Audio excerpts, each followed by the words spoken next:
কেউ যদি সম্পদের অনেক মালিক হয়, সে যেন এই চিন্তায় না থাকে রব আমার উপর অনেক খুশি হয়েছে বলে অনেক অডেল সম্পত্তির মালিক করেছে। কারো সম্পত্তি না থাকলে সে যেন এই চিন্তায় না থাকে আমার রব বুঝি আমার উপর নারাজ, তাই একবেলার খাবার আনতে আরেক বেলার খাবার ফুরিয়ে যাচ্ছে। ইসলাম বলে না না, মন ছোট করার কিছু নেই। রব্বুল আলামিনের হিকমতই এমন, কাউকে দিয়ে পরীক্ষা করে, কারো থেকে নিয়ে পরীক্ষা করে, কাউকে দিয়ে পরীক্ষা করে, কারো থেকে নিয়ে পরীক্ষা করে, কাউকে সন্তান দিয়ে পরীক্ষায় ফেলে রেখেছে, কারো থেকে সন্তান নিয়ে পরীক্ষায় ফেলে রেখেছে, কাউকে সম্পদ না দিয়ে পরীক্ষার রাস্তায় রেখেছে, কাউকে অডেল সম্পত্তি দিয়ে মহা পরীক্ষার মধ্যে ফেলে রেখেছে। সবাই আমরা আপন আপন জায়গায়, সবাই পরীক্ষার্থী, সবাই পরীক্ষার মধ্যেই আছি, সবাই প্রতি সেকেন্ডে পরীক্ষা দিচ্ছি। মাদ্রাসা স্কুলের পরীক্ষা বছরে 3টা অথবা 2টা ডেট, মাস, তারিখ ফাইনাল করে দিয়ে বলে দেওয়া হয় এত তারিখ থেকে এত তারিখের মধ্যে পরীক্ষা হবে, এইবারে এই তারিখে এই পরীক্ষা। আর দুনিয়ার আল্লাহর বান্দাদের জন্য 24টা ঘন্টার প্রত্যেকটা সেকেন্ডেই পরীক্ষা, প্রত্যেকটা সেকেন্ডেই পরীক্ষা, প্রত্যেকটা সেকেন্ডের মধ্যে পরীক্ষা নেওয়া হচ্ছে এক একজনকে এক একভাবে। এই দুনিয়া হচ্ছে পরীক্ষার জায়গা, আমরা সবাই পরীক্ষার্থী। রেজাল্ট বের হবে হাসরের ময়দানে রবের দরবারে। টেনশন করার দরকারই নেই। তো করবোটা কি? মানুষ তো, মন তো খারাপ হতেই পারে, টেনশন তো লাগতেই পারে।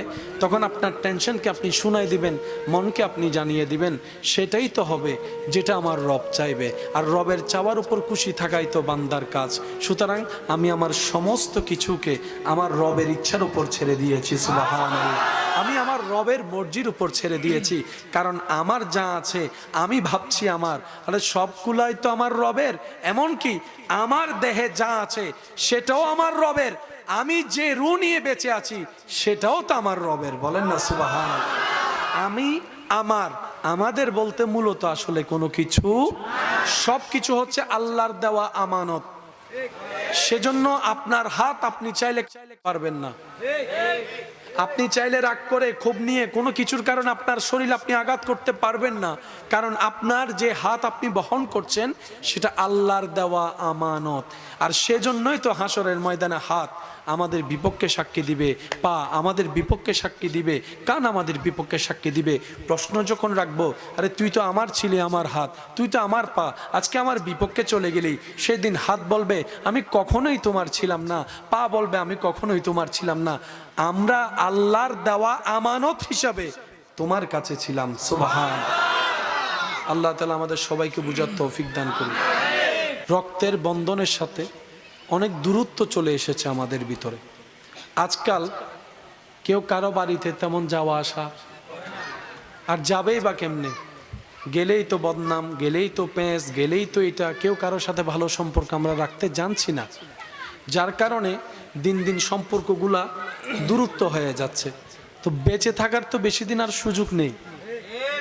যেভাবে অপরিচিত হওয়া শুরু করেছে রক্তের মানুষগুলা, নতুন প্রজন্ম হয়তো অনেক আপন কাছের সম্পর্ককে এখন চিনতেই পারে না, নামটাও জানে না। তা আমরা অনুরোধ রাখবো যতটুক সম্ভব হয় আল্লাহর রেজার জন্য, আল্লাহর সন্তুষ্টির জন্য আপনি আপনার জায়গা থেকে অতটুক মেনটেন করে সবার সাথে যোগাযোগ সম্পর্ক রাখার চেষ্টা করেন। হ্যাঁ, আপনার সেই সম্পর্ক রাখাকে কেউ যদি দুর্বলতা মনে করে, অন্যভাবে দেখে, মূল্যায়ন না করে, সেটা তার খোদাকে সে জবাব দিবে। আপনি রবের কাছে ক্লিয়ার থাকবেন। আল্লাহ তাআলা আমাদের সবাইকে বুঝার তৌফিক দান করুন। সবচাইতে মজার বিষয় কি জানেন? নিজের দোষের দাড়ি পাল্লা দিয়ে অন্যের দোষগুলাকে মাফি। আয় সবাই লাইনে ধর, দোষ কি বল, দোষ কি বল, দোষ কি বল। তো একজনে বলে যে দাড়ি পাল্লাটা কার? কইটা আমার। তো তোর নিজের দাড়ি পাল্লায় তো অনেক বাড়ি, তুই আমার গুলা মাফস কেন? কই অন্যের দোষ না দেখলে পেটের ভাত হজম হয় না। আছে এখানে কিছু সার দোকানে বসে বসে খামাখা অন্যের নামে কথা বলে। কারো একটা বিয়ের কথা শুনলে, কোন একটা মেয়ে দেখতে আসছে, ছেলে দেখতে আসছে, সে গায়ে ভরে এসে বলবে ওই তোর মায়ে ফাঁসাই তো সুবহানাল্লাহ নো। ভাই আপনি কেমনে বুঝলেন? আমি বুঝছি মায়ে ভুয়া তো আইনা হয়তো লাগবে না। না আজাইরা কোনো কাম নাই, দিছে কান পরা। আর আমরাও বোকার মতো বাহিরের মানুষের কান পরাগুলো একটু বেশি বিশ্বাস করি। আমি কি বুঝাতে পারছি কথা? সেজন্য আল্লাহ কোরআনের মধ্যে বলেছেন ওয়াইলুল লিকুল্লি হুমাজাতিল লুমাজা। আল্লাহ আমাদের সবাইকে একটু নিজের ভালো বুঝার তৌফিক দান করুন। আপনি সারা জীবনভর ইনজেকশন মেরে কলব দিয়ে আম গাছ থেকে শাখা বের করে আপনি 12 মাসের আম গাছ লাগাতে পারবেন, কিন্তু বৈশাখ মাসে যে আম ধরে সেই স্বাদ আপনি কখনোই আনতে পারবেন না। একটা হচ্ছে ন্যাচারাল নিয়ম, আর একটা হচ্ছে জোর করে বানানো নিয়ম। একটা হচ্ছে ধান থেকে চাউল, আরেকটা হচ্ছে জোর করে প্লাস্টিক থেকে চাউল। একটা হচ্ছে দেশি মুরগি। আপনি যতই ব্রয়লার ফার্মের মুরগি যতই মশলা দিয়ে রান্না করেন না কেন, দেশি মুরগির ঝোলের স্বাদ অরিজিনাল, অলওয়েজ অরিজিনাল। আপনি যতই প্রসাধনী মাখেন না কেন, যতই আপনি স্টাইল করেন না কেন, প্রসাধনী মাখেন না কেন, দিন শেষে সে চেহারায় ফিরতে হবে যে চেহারাটা আপনার রব আপনাকে দান করেছে। কোন মানুষের পক্ষে 2টা দিন লাগাতার মেকআপ রাখা সম্ভব? বলেন না সম্ভব? সম্ভব। অরিজিনালে ফিরতেই হবে, আসলে আসতেই হবে, মূলে ফেরত আসতে। লরি সরি অদত এ সিডেঙ্গে নাই ফানলার তো সিডেঙ্গে তাইলে আওয়াজে বিলে ছোড়ক হয়তো মেজাইন না গোস্ত হয় না, আওয়াজ না নাই বেখানা বড় হবো তো। লরি সরি অদত, প্রত্যেকটা কিছু একদিন না একদিন মূলে ফিরে আসবেই। তো চট্টগ্রামের ভাষায় আমাদের মুরব্বীর একটা কথা বলেন, জাতের মেয়ে কালো ভালো, জাতের ছেলে মেয়ে কালো ভালো। অর্থাৎ কি, রক্ত যদি ভালো হয় দিন শেষে সে আপন রক্তের নিয়মে ফিরে। বলেন না এই কথায় কারো কোনো দ্বিমত? যে যেখানেই দৌড়াক, ঘুড়ি যত দিকেই দৌড়াক, বাতাসের তালে নাড়া যার হাতে টানতে যখন থাকবে, ঘুড়ি 10 মাইল দূর থেকে হলেও আপন গতিতে আপন জায়গায় ফিরে আসতে হবে।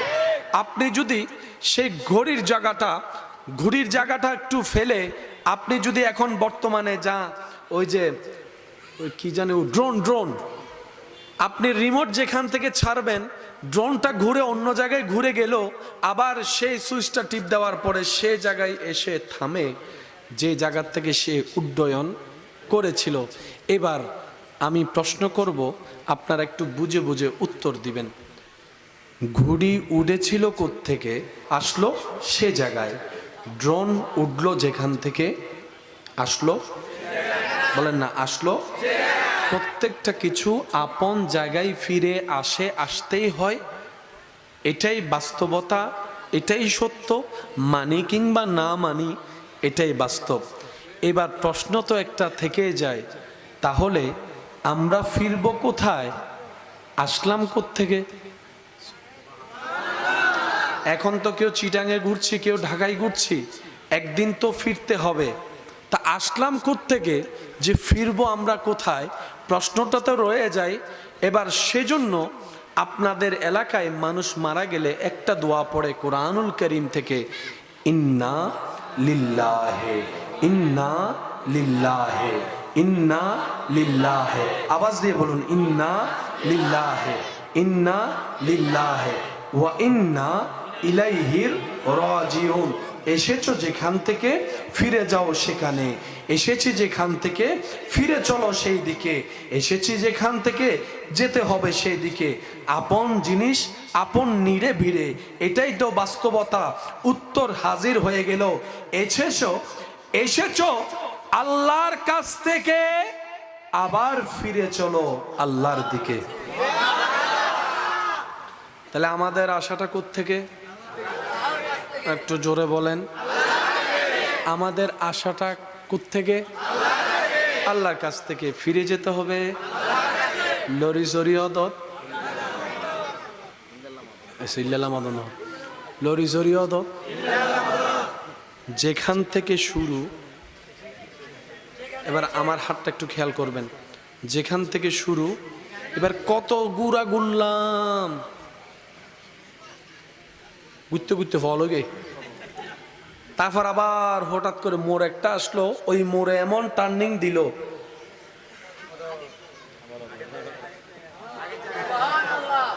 সুবহানাল্লাহ জোরে বলে। টার্নিং পয়েন্টটার নামই হচ্ছে মৃত্যু। সুবহানাল্লাহ কি গরজে হইবেন না? একবার বলি মারহাবা। নয় নয়, আরো জোরে। যেখান থেকে আসলাম সেখানেই ফিরে গেলাম, মাঝখানে পড়ছে একটা মোড়, ওই মোড়টার নামেই হচ্ছে মৌত। যে মোড়টা টার্নিং পয়েন্ট দিবে। একটা কথা মনে রাখবেন আমার ভাইয়েরা, ইসলাম জানা যতটুক দরকার তার চাইতে বেশি ইসলাম বোঝা দরকার। পড়া মুখস্থ করা যত দরকার তার চাইতে বেশি পড়া মুখস্থ চাইতে বোঝা বেশি দরকার। ইসিম ফেল হরফের মুখস্থ করার নাম বাহাদুরি নয়, সাইনটিটা কস্টিটা কসেকটিটার অনর্গল কথা বলার নাম বাহাদুরি নয়। আপনার সামনে অঙ্কের জটিলতা যেমনই আসুক, সেখানে আপনি সমাধান পর্যন্ত যদি আপনি বুঝে উত্তর দিয়ে আসতে পারেন, এটার নাম বাহাদুরি। সেজন্য বাংলাদেশের দৃষ্টিতে সবচাইতে কঠিন পরীক্ষা বলা হয় বিসিএস পরীক্ষা। সবচাইতে কঠিন পরীক্ষা কি? বিসিএস এর পরীক্ষা। কারণ ওইখানের প্রশ্ন দ্বারা সবসময় আপনার চিন্তার বাইরে থাকে। এমন এমন কিছুকে প্রশ্ন বানিয়ে দেয় যেগুলাকে প্রশ্ন হিসেবে আসবে বলে কেউ কখনো কল্পনা করে। সেজন্য যারা বিসিএস দেয় তারা সর্ব বিষয়ে একটু প্রস্তুতি নিয়ে যেতে হয়। আপনাদের যদি মনোযোগ থাকে একবার বলি মারহাবা। এবার আপনারা বলেন, আমাদের আসলে বুঝার দরকার আছে না নাই? যাচ্ছি কোন দিকে? যাচ্ছি কোন দিকে? আসলাম কোত্থেকে? এবার আমি সবার মনোযোগ চাচ্ছি। আমরা এখন আছি কোথায়? দুনিয়ায়। বলেন আল্লাহ যতদিন চাই থাকবো, তারপর আমরা চলে যাব মরণের মাধ্যমে। আল্লাহ যতদিন চাই কবরে থাকবো। যেদিন আল্লাহ চাইবে কবর থেকে আমরা বের হই, আমরা উঠে চলে যাব হাসরে। আল্লাহ যতদিন চাই থাকবো, আল্লাহর যদি দয়া হয় আমাদের উপর, আমরা চলে যাব। আমি বলবো না, আপনারা যেটা বলবেন আমি সেটা নিয়ে আগাবো। আমরা চলে যাব জান্নাতের পরে। জান্নাতের পরে ডাইরেক্ট জাহান্নামে যাবে। দুনিয়ার পর, দুনিয়ার পর কবরের পর, হাসরের পর, জান্নাতের পরে আর কিছু। একটু মনোযোগ। এখন আছি কোথায়? দুনিয়ায়। যাব কবর থেকে উঠব, হাসর থেকে যাব, হাসর থেকে যাব জান্নাতের পরে। আপনার জীবন গাড়ি যখন সামনের দিকে যাবে, কবর পাবেন, হাসর পাবেন, জান্নাত পাবেন। এখন অনেকে বলতে পারেন, ভাইয়া জাহান্নাম তো একটা অপশন ছিল, বলেন নাই কেন? আমি বলবো, ভাই আমার রব, আমাদের রব রহমান, তো সেজন্য আর জাহান্নামের কথা বলি নাই। আমাদের রব কি? রহমান। আমাদের রব রহিম, আমাদের রব গফফার, আমাদের রব খালিক, আমাদের রব জুল জালাল ওয়াল ইকরাম। আবার এদিকে আমাদের নবী রাহমাতুল লিল আলামিন। সেজন্য জান্নাতের কথাটা একটু আশা বেশি আর কি। কি বলেন আপনারা? বিশ্বাস আছে তো? তাহলে আপনার থেকে জান্নাত পর্যন্ত স্টেশন কয়টা? আবার একটু মনে করি চলেন। কবর, হাসর, জান্নাত। এরপরে আর কোন স্টেশন? এবার আপনার জীবন গাড়িটাকে একটু ব্যাক গিয়ার লাগান। এখন আছেন কোথায়? দুনিয়াতে আসার আগে আপনি আমি ছিলাম আম্মার, আম্মার, আম্মার পেটে আসার আগে আপনি আমি ছিলাম বাবার। পিঠে বাবার বাবার দুনিয়াতে আসার আগে ছিলাম আম্মার পেটে আসার আগে ছিলাম বাবার পিঠে আসার আগে আপনি আমি আমরা সবাই ছিলাম রু জগতে। কয় স্টেশন? ব্যাক গিয়ারে 3 স্টেশন, সামনের গিয়ারে 3 স্টেশন, 3 3 6 দুনিয়া 1 7 কত অঙ্কই মনত রাহম পরিব তো এতার লাই। কয় স্টেশন? মানবের জীবন কয় স্টেশন? ফেলে আসলাম 3, সামনে আছে 3, মাঝখানে হলো দুনিয়া 3 3 6 1 7। এবার বলেন সূরা ফাতিহার আয়াত সংখ্যা কত?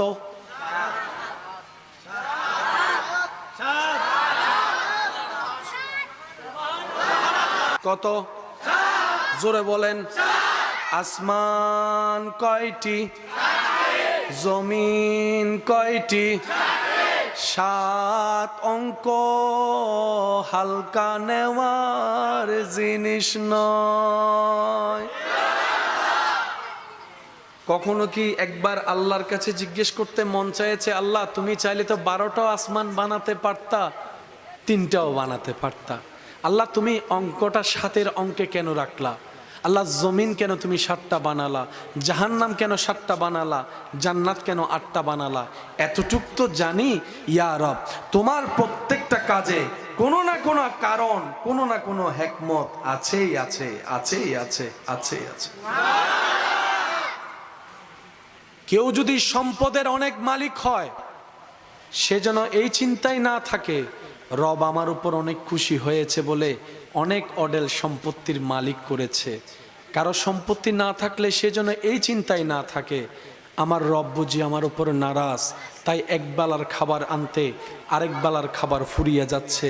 ইসলাম বলে না না, মন ছোট করার কিছু নেই। রব্বুল আলামিনের হিকমতই এমন, কাউকে দিয়ে পরীক্ষা করে, কারো থেকে নিয়ে পরীক্ষা করে, কারোকে দিয়ে পরীক্ষা করে, কারো থেকে নিয়ে পরীক্ষা করে, কাউকে সন্তান দিয়ে পরীক্ষায় ফেলে রেখেছে, কারো থেকে সন্তান নিয়ে পরীক্ষায় ফেলে রেখেছে, কাউকে সম্পদ না দিয়ে পরীক্ষার রাস্তায় রেখেছে, কাউকে অডেল সম্পত্তি দিয়ে মহা পরীক্ষার মধ্যে ফেলে রেখেছে।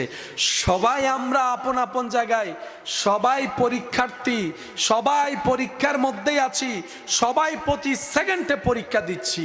মাদ্রাসা স্কুলের পরীক্ষা বছরে 3টা অথবা 2টা ডেট, মাস, তারিখ ফাইনাল করে দিয়ে বলে দেওয়া হয় এত তারিখ থেকে এত তারিখের মধ্যে পরীক্ষা হবে, এইবারে এই তারিখে এই পরীক্ষা। আর দুনিয়ার আল্লাহর বান্দাদের জন্য 24টা ঘন্টার প্রত্যেকটা সেকেন্ডেই পরীক্ষা, প্রত্যেকটা সেকেন্ডেই পরীক্ষা, প্রত্যেকটা সেকেন্ডের মধ্যে পরীক্ষা নেওয়া হচ্ছে এক একজনকে এক একভাবে। এই দুনিয়া হচ্ছে পরীক্ষার জায়গা, আমরা সবাই পরীক্ষার্থী। রেজাল্ট বের হবে হাসরের ময়দানে রবের দরবারে। সার কারো সবাই পরীক্ষার্থী, সবাই কি?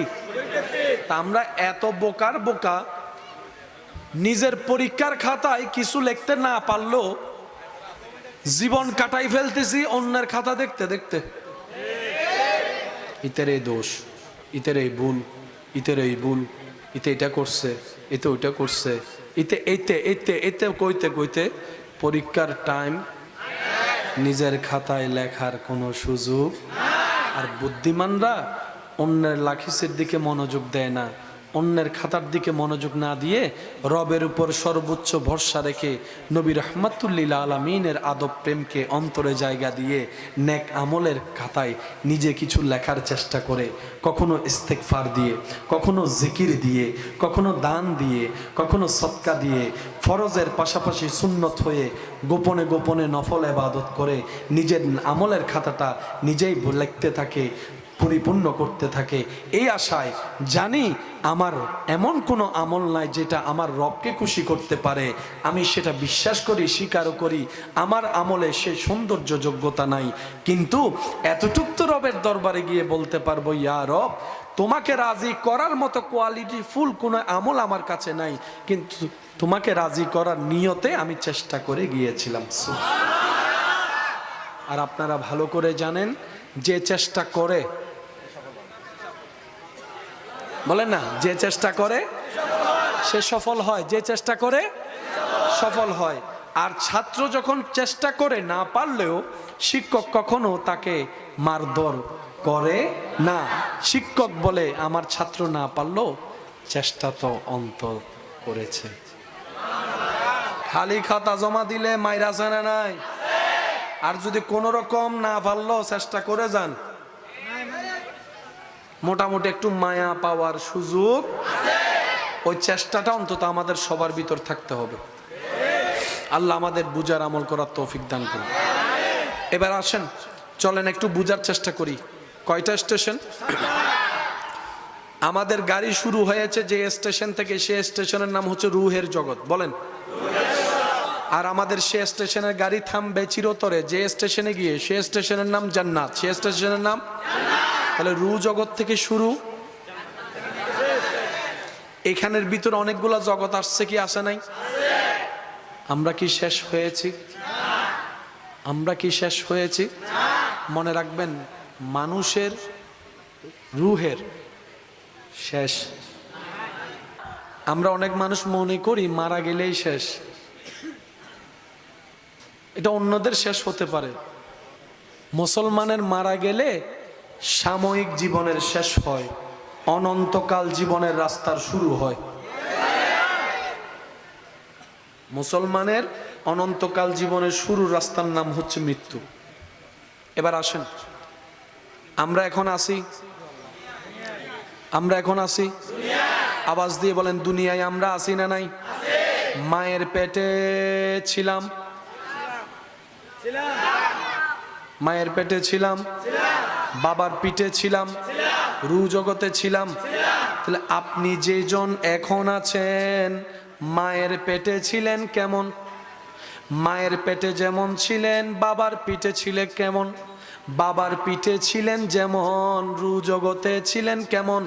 ভিন্নতা ভিন্নতা ভিন্নতা, সত্য কিন্তু মহাসত্য। যেই আকারে থাকেন না কেন, যেই রূপে থাকেন না কেন, আপনি আপনি ছিলেন। দুনিয়ায়, বলেন আমি, দুনিয়ায়, মায়ের পেটে, বাবার পিঠে, রু জগতেও। আরো জোরে, আরো জোরে। এবার আবার বলবো, আমি শব্দটা আপনারা একটু জোরে বলবেন। দুনিয়ায়, মায়ের পেটে, বাবার পিঠে, রু জগতে, কবরে, হাসরে, জান্নাতে। আপনি শুধু রূপ চেঞ্জ হবে। সুবহানাল্লাহ। ভিতরের আপনি আপনিই থাকবেন, বাহিরেরটা কি হবে?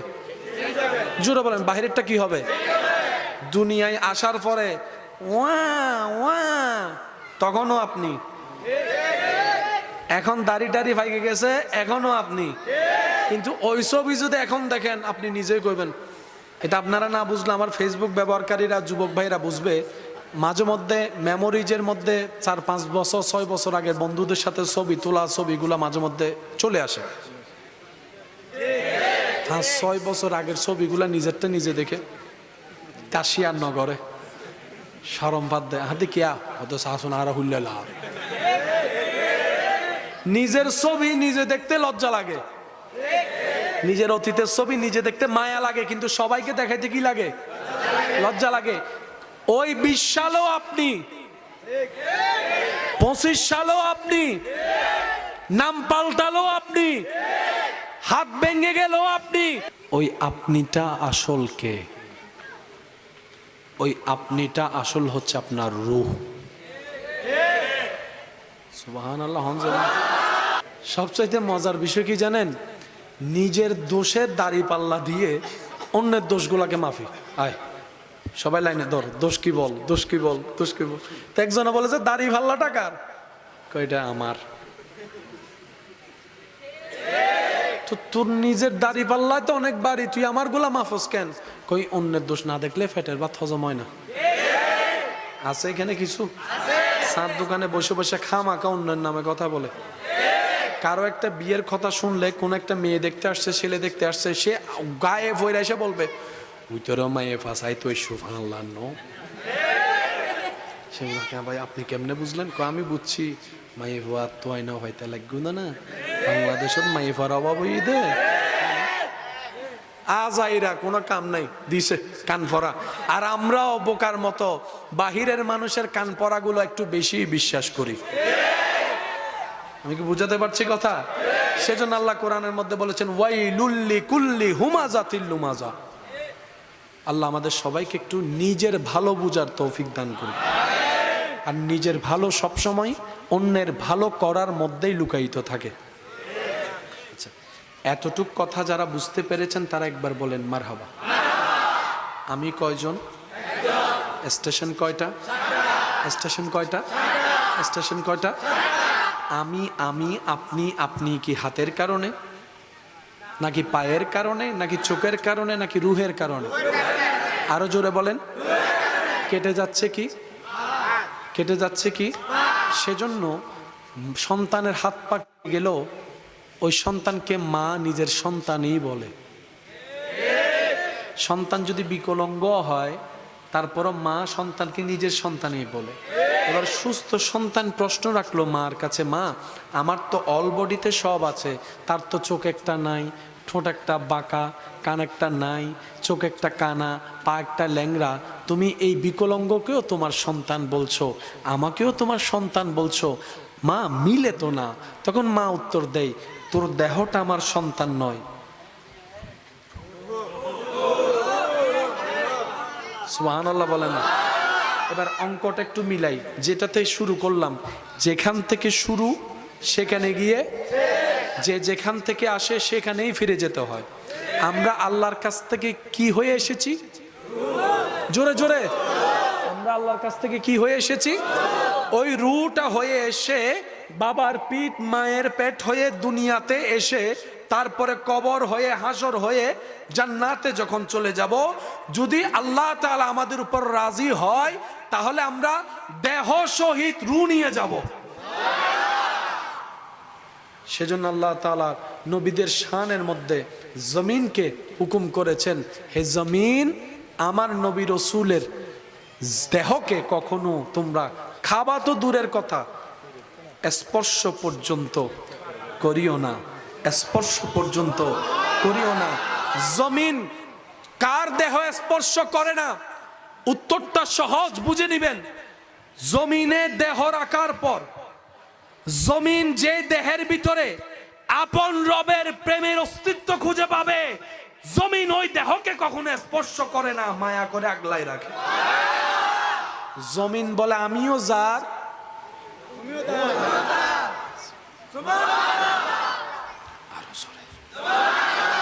সবকিছুর মূলে কে? এখানে কোনো ফ্যাসার কিছু নাই, সবকিছুর মূলে আল্লাহ। আপনি যখন দেহের ভিতরে আল্লাহর প্রেম নিয়ে যাবেন, আল্লাহর পছন্দ হয়ে যাবেন, জমিন আপনাকে, জমিনে বলবে যে আমিও যার, আমরা তো আমরা আজরাইল কি নিতে আসে? টাকা। আমি যেটা প্রশ্ন করবো আপনারা শুধু বুঝে উত্তর দিবেন। আজরাইল মোবাইল নিতে আসে, কি নিতে জানি আসে? আরো জোরে, আরো জোরে। আমাদের দেহে কি রু ছাড়া আর কিছু নাই? আজরাইল সাহেব আপনি হাতটা নিয়ে যান, এটার সাথে আমার কোনো লেনদেন নাই, আমি এটা নিব কেন? আমার সাথে রুল লেনদেন, শরীরের সাথে মাটির লেনদেন। আমি আজরাইলের সাথে রুল লেনদেন, দেহের সাথে মাটির লেনদেন। যার যার লেনদেন শেষে দেখবে আমার কি, আমি আমারটা করি, মাটি মাটিরটা করবে। এবার আজরাইল যাদের জান কবজ করতে এসে দেখে যাদের রুহের মধ্যে রবের প্রেমের খুশবু পাওয়া যায়, নবীর প্রেমের খুশবু পাওয়া যায়, আদবের সৌন্দর্য দেখা যায়, প্রেমের আলোকিত স্পর্শ দেখা যায়, নেক আমলের চাহিদা দেখা যায়, যাদের রূপ নিতে এসে আজরাইল দেখে এটা তো যেখান থেকে এসেছিল ওখানকার হক আদায় করেছে, যেখান থেকে এসেছিল ওনার প্রেমে মগ্ন হয়ে আছে, যেখান থেকে এসেছিল ওনার প্রেমে ফানা হয়ে আছে, তখন আজরাইল এমন ভাবে রুটা বের করে, আজরাইল বলে আমিও যার এটাও তার, আমিও যার এটাও তার, আমিও যার এটাও তার, এমন ভাবে নিয়ে বের করে কারো কোনো খবরও হয় না, ব্যথাও হয় না, কষ্টও হয় না। সবকিছুর মূলে আওয়াজটা আর একটু জোরে, সবকিছুর মূলে আজরাইল বলে আমিও যার, রুও তার। এবার রু নিয়ে গেছে, রু নিয়ে গেছে, আমাদের কাছে রেখে গেছে, কিছুক্ষণ পর সেটা বাধ্য হয়ে দিতে হবে। জোরে বলেন, আরো জোরে। মাটিতে যখন রেখে আসলাম, যতই মায়া করি না কেন এই মায়াটার এখানে কোনো দাম নাই, বাধ্য হয়ে কিন্তু কবরে দিতেই হয়। একদিন রাখি আর 5 দিন রাখি, দিতেই হবে, এছাড়া দ্বিতীয় কোনো অপশন। এখন মাটিতে যখন রাখা হলো, মাটি ওনাকে পেয়ে বলে যে কিরে আমার রবের নামের খুশবু পাওয়া যাচ্ছে, নেক বান্দা আমার রবের নামের খুশবু পাওয়া যাচ্ছে। এবার প্রশ্ন করার জন্য প্রশ্নকারী আসলো, ওনারা প্রশ্ন করলেন, উনি উত্তরও দিয়ে দিলেন।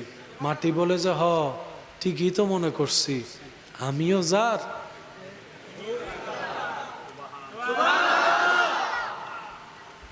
আল্লাহ আমাদেরকে একটু বুঝার তৌফিক দান করুন, ওই সম্মানটা আমাদের সবার নসিবে আল্লাহ দান করুক। আর একটু জোরে, এটা তো অনেক বড় একটা প্রাপ্য পাওয়া, চাওয়া, কি বলেন? মরণটা যদি সুন্দর হয় ঈমানের সাথে, কবরটা যদি আলোকিত হয় ঈমানের নূরে, এর চেয়ে বড় পাওয়া আর কিছু হতে পারে? আওয়াজ দিয়ে বলেন, হতে পারে? আল্লাহ ও গো আল্লাহ ক্ষমা করে দাও, মাফ করে দাও। সবাই মিলে কি আওয়াজে আল্লাহ ও গো আল্লাহ ক্ষমা করে দাও, মাফ। জীবন মোদের যতদিন থাকিবে সুপথে চালাও, মাফ করে দাও আল্লাহ ও গো আল্লাহ ক্ষমা করে দাও। দিল যাদের মন দিয়ে শুনছে কথা, তারা একবার বলেন মারহাবা। এবার নিতে আসবে কে? মাশাআল্লাহ, নিতে আসবে কে? ভাইয়া কি নিতে আসবে? হ্যাঁ, কি নিতে আসবে? কে নিতে আসবে? এবার আমি কি বললাম, এসে যখন আজরাইল দেখবে আমিও যার, এবার আজরাইল সেই বান্দাদের সামনে এসে বলে খুশবু তো আমার মওলার পাওয়া যাচ্ছে রে তোর কাছ থেকে,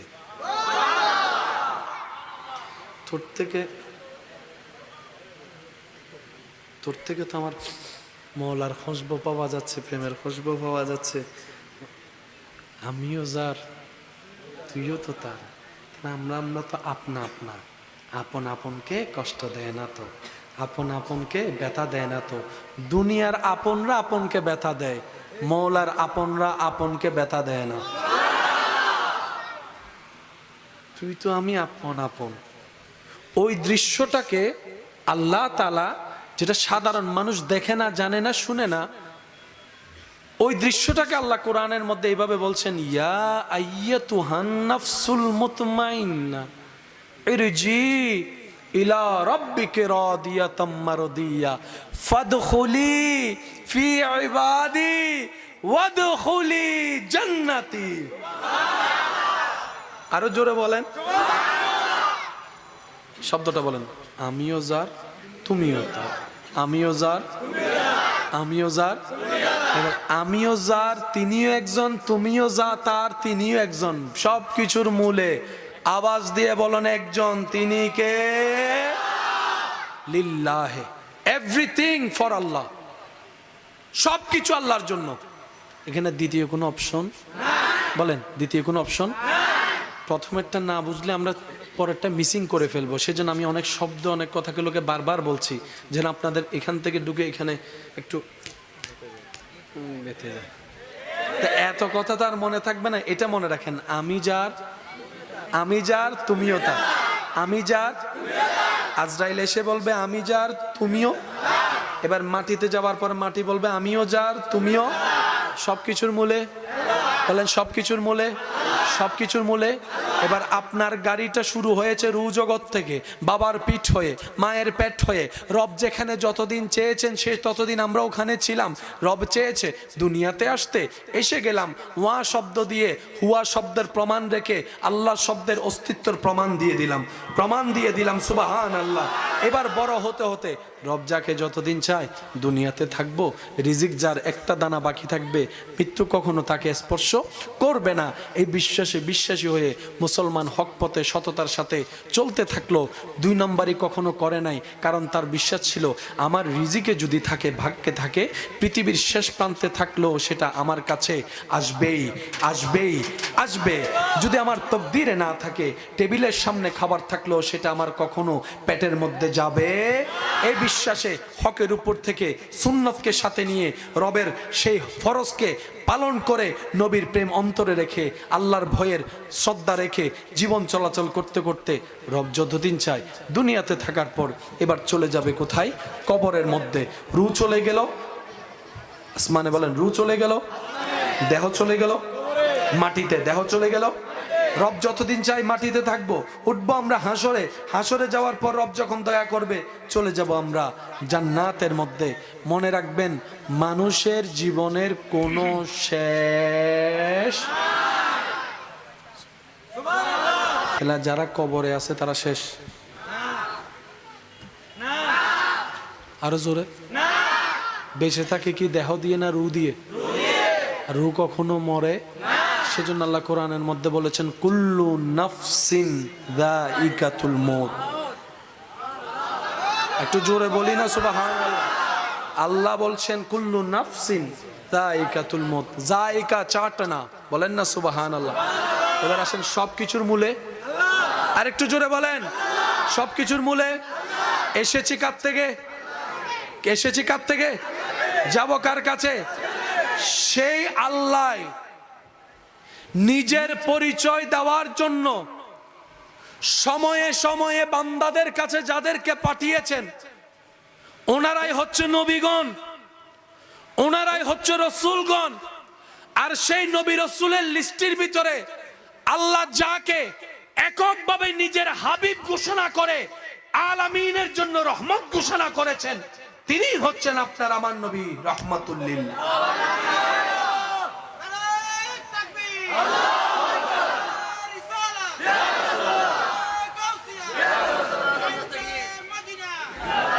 আমার ইমানদার ভাইয়ের আওয়াজ দিয়ে বলবেন সব কিছু কার জন্য? একটু জোরে বলেন না। সমস্ত প্রশংসা কার? সমস্ত সম্পত্তি কার? আমাদের হায়াত, আমাদের মৌত, আমাদের রিজিক, আরো জোরে জোরে বলেন, আমাদের জমিন, আমাদের ঘরবাড়ি, আমাদের স্ত্রী পুত্র, আমাদের মা বাবা, আমাদের সন্তান, আমাদের নাতিপতি, আমাদের মা বাবা, আমাদের দাদা দাদি, আমাদের নানা নানি, সমস্ত পাহাড়, সমস্ত সাগর, আসমান, জমিন, জিব্রাইল, মিকাইল, ইসরাফিল, আজরাইল, ওই আল্লাহ বলে নবী মুস্তাফা আমার। সবকিছু আল্লাহর। আমাদের ভাগ্যটা দেখেন কি সৌভাগ্য আমরা। সবকিছু যার, উনি যাকে নিজের বলছেন সেই নবীকে আমাদেরকে দান করে দিয়েছেন। লাকাদ মান্নাল্লাহু আলাল মুমিনিনা ইয বাআসা ফীহিম রাসূলা।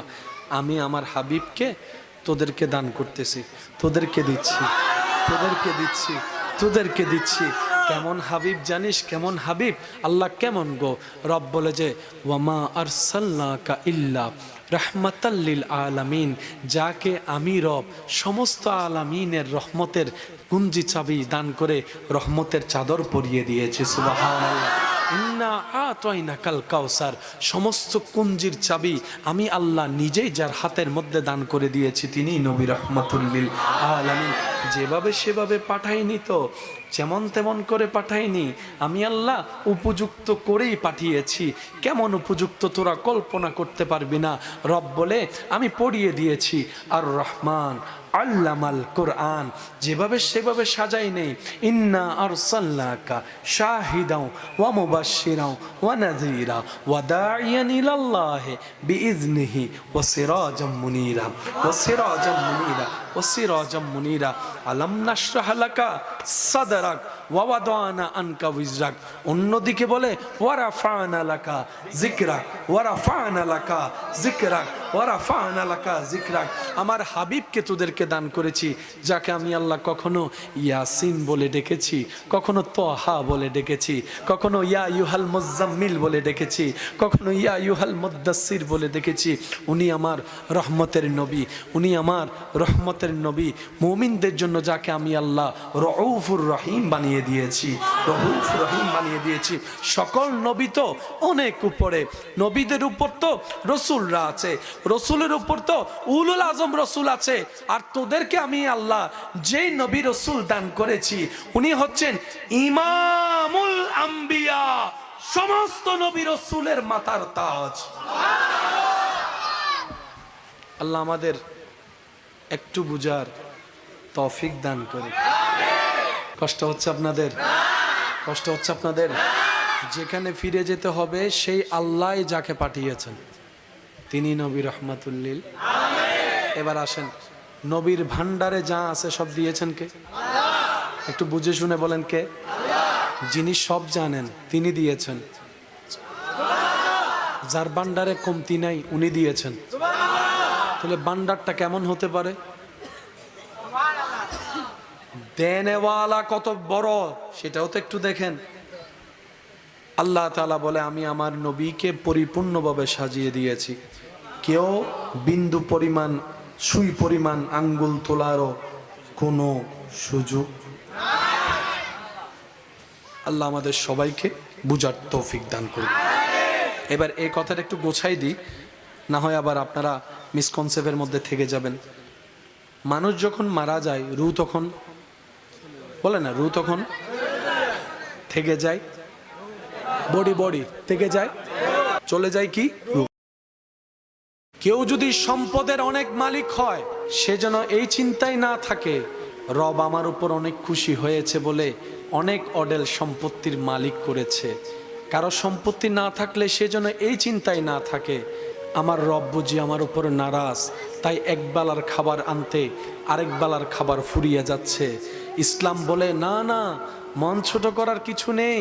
রব্বুল আলামিনের হিকমতই এমন, কাউকে দিয়ে পরীক্ষা করে, কারো থেকে নিয়ে পরীক্ষা করে, কাউকে দিয়ে পরীক্ষা করে, কারো থেকে নিয়ে পরীক্ষা করে। কাউকে সন্তান দিয়ে পরীক্ষায় ফেলে রেখেছে, কারো থেকে সন্তান নিয়ে পরীক্ষায় ফেলে রেখেছে। কাউকে সম্পদ না দিয়ে পরীক্ষার রাস্তায় রেখেছে, কাউকে অডেল সম্পত্তি দিয়ে মহা পরীক্ষার মধ্যে ফেলে রেখেছে। সবাই আমরা আপন আপন জায়গায়, সবাই পরীক্ষার্থী, সবাই পরীক্ষার মধ্যেই আছি, সবাই প্রতি সেকেন্ডে পরীক্ষা দিচ্ছি।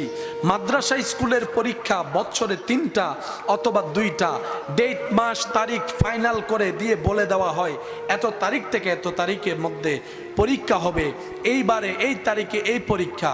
আর দুনিয়ার আল্লাহর বান্দাদের জন্য 24টা ঘন্টার প্রত্যেকটা সেকেন্ডেই পরীক্ষা, প্রত্যেকটা সেকেন্ডেই পরীক্ষা, প্রত্যেকটা সেকেন্ডের মধ্যে পরীক্ষা নেওয়া হচ্ছে এক একজনকে এক একভাবে। এই দুনিয়া হচ্ছে পরীক্ষার জায়গা, আমরা সবাই পরীক্ষার্থী। রেজাল্ট বের হবে হাসরের ময়দানে, রবের দরবার। টেনশন করার দরকারই নেই। তো করবোটা কি? মানুষ তো, মন তো খারাপ হতেই পারে, টেনশন তো লাগতেই পারে। তখন আপনার টেনশনকে আপনি শুনাই দিবেন, মনকে আপনি জানিয়ে দিবেন, সেটাই তো হবে যেটা আমার রব চাইবে। আর রবের চাওয়ার উপর খুশি থাকাই তো বান্দার কাজ। সুতরাং আমি আমার সমস্ত কিছুকে আমার রবের ইচ্ছার উপর ছেড়ে দিয়েছি, সুবহানাল্লাহ। আমি আমার রবের মর্জির উপর ছেড়ে দিয়েছি, কারণ আমার যা আছে আমি ভাবছি আমার, আরে সবগুলাই তো আমার রবের। এমনকি আমার দেহে যা আছে সেটাও আমার রবের। আমি যে রূহ নিয়ে বেঁচে আছি সেটাও তো আমার রবের, বলেন না সুবহানাল্লাহ। আমি আমার, আমাদের বলতে মূলত আসলে কোনো কিছু, সব কিছু হচ্ছে আল্লাহর দেওয়া আমানত। সেজন্য আপনার হাত আপনি চাইলে পারবেন না। আপনি চাইলে রাগ করে ক্ষোভ নিয়ে কোনো কিছুর কারণে আপনার শরীর আপনি আঘাত করতে পারবেন না, কারণ আপনার যে হাত আপনি বহন করছেন সেটা আল্লাহর দেওয়া আমানত। আর সেজন্যই তো হাসরের ময়দানে হাত আমাদের বিপক্ষে সাক্ষী দিবে, পা আমাদের বিপক্ষে সাক্ষী দিবে, কান আমাদের বিপক্ষে সাক্ষী দিবে। প্রশ্ন যখন রাখবো, আরে তুই তো আমার ছিলি, আমার হাত, তুই তো আমার পা, আজকে আমার বিপক্ষে চলে গেলি, সেদিন হাত বলবে আমি কখনোই তোমার ছিলাম না, পা বলবে আমি কখনোই তোমার ছিলাম না, আমরা আল্লাহর দেওয়া আমানত হিসাবে তোমার কাছে ছিলাম। সুবহান আল্লাহ তাআলা আমাদের সবাইকে বুঝার তৌফিক দান করুন। রক্তের বন্ধনের সাথে অনেক দূরত্ব চলে এসেছে আমাদের ভিতরে। আজকাল কেউ কারো বাড়িতে তেমন যাওয়া আসা, আর যাবেই বা কেমনে? গেলেই তো বদনাম, গেলেই তো পেঁচ, গেলেই তো এটা, কেউ কারোর সাথে ভালো সম্পর্ক আমরা রাখতে জানছি না, যার কারণে দিন দিন সম্পর্কগুলা দূরত্ব হয়ে যাচ্ছে। তো বেঁচে থাকার তো বেশি দিন আর সুযোগ নেই। যেভাবে অপরিচিত হওয়া শুরু করেছে রক্তের মানুষগুলা, নতুন প্রজন্ম হয়তো অনেক আপন কাছের সম্পর্ককে এখন চিনতেই পারে না, নামটাও জানে না। তা আমরা অনুরোধ রাখবো, যতটুক সম্ভব হয় আল্লাহর রেজার জন্য, আল্লাহর সন্তুষ্টির জন্য আপনি আপনার জায়গা থেকে অতটুক মেনটেন করে সবার সাথে যোগাযোগ সম্পর্ক রাখার চেষ্টা করেন। হ্যাঁ, আপনার সেই সম্পর্ক রাখাকে কেউ যদি দুর্বলতা মনে করে, অন্যভাবে দেখে, মূল্যায়ন না করে, সেটা তার খোদাকে সে জবাব দিবে। আপনি রবের কাছে ক্লিয়ার থাকবেন। আল্লাহ তাআলা আমাদের সবাইকে বুঝার তৌফিক দান করুন। সবচাইতে মজার বিষয় কি জানেন? নিজের দোষের দাড়ি পাল্লা দিয়ে অন্যের দোষগুলাকে মাফি। আয় সবাই লাইনে ধর, দোষ কি বল, দোষ কি বল, দোষ কি বল। তো একজনে বলে যে দাড়ি পাল্লাটা কার? কইটা আমার। তো তোর নিজের দাড়ি পাল্লায় তো অনেক বাড়ি, তুই আমার গুলা মাফস কেন? কই অন্যের দোষ না দেখলে ফেটের ভাত হজম হয় না। আছে এখানে কিছু সার দোকানে বসে বসে খামাকা অন্যের নামে কথা বলে। কারো একটা বিয়ের কথা শুনলে, কোন একটা মেয়ে দেখতে আসছে, ছেলে দেখতে আসছে, সে গায়ে ভরে এসে বলবে ওই তোর মায়ে ফাঁসাই তো সুবহানাল্লাহ নো। সে ভাই আপনি কেমনে বুঝলেন? আমি বুঝছি মায়ে হওয়া তো আইনা হয়তো লাগবে না। না আজাইরা কোনো কাম নাই, দিছে কান পরা। আর আমরাও বোকার মতো বাহিরের মানুষের কান পরাগুলো একটু বেশি বিশ্বাস করি। আমি কি বুঝাতে পারছি কথা? সেজন্য আল্লাহ কোরআনের মধ্যে বলেছেন ওয়াইলুল লিকুল্লি হুমাজাতিল লুমাজা। আল্লাহ আমাদের সবাইকে একটু নিজের ভালো বুঝার তৌফিক দান করুন। আপনি সারা জীবনভর ইনজেকশন মেরে কলব দিয়ে আম গাছ থেকে শাখা বের করে আপনি 12 মাসের আম গাছ লাগাতে পারবেন, কিন্তু বৈশাখ মাসে যে আম ধরে সেই স্বাদ আপনি কখনোই আনতে পারবেন না। একটা হচ্ছে ন্যাচারাল নিয়ম, আর একটা হচ্ছে জোর করে বানানো নিয়ম। একটা হচ্ছে ধান থেকে চাউল, আরেকটা হচ্ছে জোর করে প্লাস্টিক থেকে চাউল। একটা হচ্ছে দেশি মুরগি। আপনি যতই ব্রয়লার ফার্মের মুরগি যতই মশলা দিয়ে রান্না করেন না কেন, দেশি মুরগির ঝোলের স্বাদ অরিজিনাল, অলওয়েজ অরিজিনাল। আপনি যতই প্রসাধনী মাখেন না কেন, যতই আপনি স্টাইল করেন না কেন, প্রসাধনী মাখেন না কেন, দিন শেষে সে চেহারায় ফিরতে হবে যে চেহারাটা আপনার রব আপনাকে দান করেছে। কোন মানুষের পক্ষে 2টা দিন লাগাতার মেকআপ রাখা সম্ভব? বলেন না সম্ভব? সম্ভব? অরিজিনালে ফিরতেই হবে, আসলে আসতেই হবে, মূলে ফেরত আসতে। লরি সরি অদত এ সিডেঙ্গে নাই ফানলার তো সিডেঙ্গে তাইলে আওয়াজে বিল্লে ছোড়ক হয়তো মেজাইন না গোস্ত হয় না, আওয়াজ না নাই বেখানা বড় হবো তো। লরি সরি অদত, প্রত্যেকটা কিছু একদিন না একদিন মূলে ফিরে আসবেই। তো চট্টগ্রামের ভাষায় আমাদের মুরব্বীর একটা কথা বলেন, জাতের মেয়ে কালো ভালো, জাতের ছেলে মেয়ে কালো ভালো, অর্থাৎ কি রক্ত যদি ভালো হয় দিন শেষে সে আপন রক্তের নিয়মে ফিরে। বলেন না এই কথায় কারো কোনো দ্বিমত? যে যেখানেই দৌড়াক, ঘুড়ি যত দিকেই দৌড়াক, বাতাসের তালে নাড়া যার হাতে, টানতে যখন থাকবে ঘুড়ি 10 মাইল দূর থেকে হলেও আপন গতিতে আপন জায়গায় ফিরে আসতে হবে। আপনি যদি সেই ঘুড়ির জায়গাটা একটু ফেলে আপনি যদি এখন বর্তমানে যা ওই যে ওই কি জানে ড্রোন আপনি রিমোট যেখান থেকে ছাড়বেন ড্রোনটা ঘুরে অন্য জায়গায় ঘুরে গেল, আবার সেই সুইচটা টিপ দেওয়ার পরে সে জায়গায় এসে থামে যে জায়গার থেকে সে উড্ডয়ন করেছিল। এবার আমি প্রশ্ন করব, আপনারা একটু বুঝে বুঝে উত্তর দিবেন।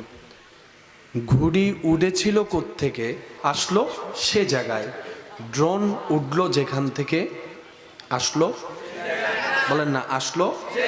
প্রত্যেকটা কিছু আপন জায়গায় ফিরে আসে, আসতেই হয়, এটাই বাস্তবতা, এটাই সত্য, মানি কিংবা না মানি এটাই বাস্তব। এবার প্রশ্ন তো একটা থেকে যায়, তাহলে আমরা ফিরব কোথায়, আসলাম কোত্থেকে? এখন তো কেউ চিটাঙে ঘুরছি, কেউ ঢাকায় ঘুরছি, একদিন তো ফিরতে হবে। তা আসলাম কোত্থেকে, যে ফিরবো আমরা কোথায়, প্রশ্নটা তো রয়ে যায়। এবার সেজন্য আপনাদের এলাকায় মানুষ মারা গেলে একটা দোয়া পড়ে কোরআনুল কারীম থেকে, ইন্না লিল্লাহে ইন্না লিল্লাহে ইন্না লিল্লাহে। আওয়াজ দিয়ে বলুন, ইন্না লিল্লাহে ইন্না লিল্লাহে ওয়া ইন্না ইলাইহির রাজিউন। এসেছো যেখান থেকে ফিরে যাও সেখানে, এসেছি যেখান থেকে ফিরে চলো সেই দিকে, এসেছি যেখান থেকে যেতে হবে সেই দিকে। আপন জিনিস আপন নিড়ে ভিড়ে, এটাই তো বাস্তবতা। উত্তর হাজির হয়ে গেল, এসেছো আল্লাহর কাছ থেকে, আবার ফিরে চলো আল্লাহর দিকে। তাহলে আমাদের আশাটা কোত্থেকে, একটু জোরে বলেন, আমাদের আশাটা কোত্থেকে? আল্লাহর কাছ থেকে ফিরে যেতে হবে। লরি জরিয়দত লরি জরিয়দত যেখান থেকে শুরু, এবার আমার হাতটা একটু খেয়াল করবেন, যেখান থেকে শুরু, এবার কত গুড়া গুললাম ঘুরতে ঘুরতে ফল গে, তারপর আবার হঠাৎ করে মোড় একটা আসলো, ওই মোড়ে এমন টার্নিং দিল,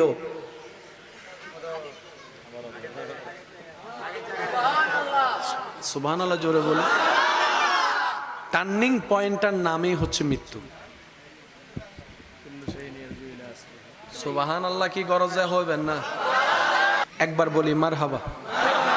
নয় আরো জোরে। যেখান থেকে আসলাম সেখানেই ফিরে গেলাম, মাঝখানে পড়ছে একটা মোড়, ওই মোড়টার নামেই হচ্ছে মওত। যে মোড়টা টার্নিং পয়েন্ট দিবে। একটা কথা মনে রাখবেন আমার ভাইয়েরা, ইসলাম জানা যতটুক দরকার তার চাইতে বেশি ইসলাম বোঝা দরকার।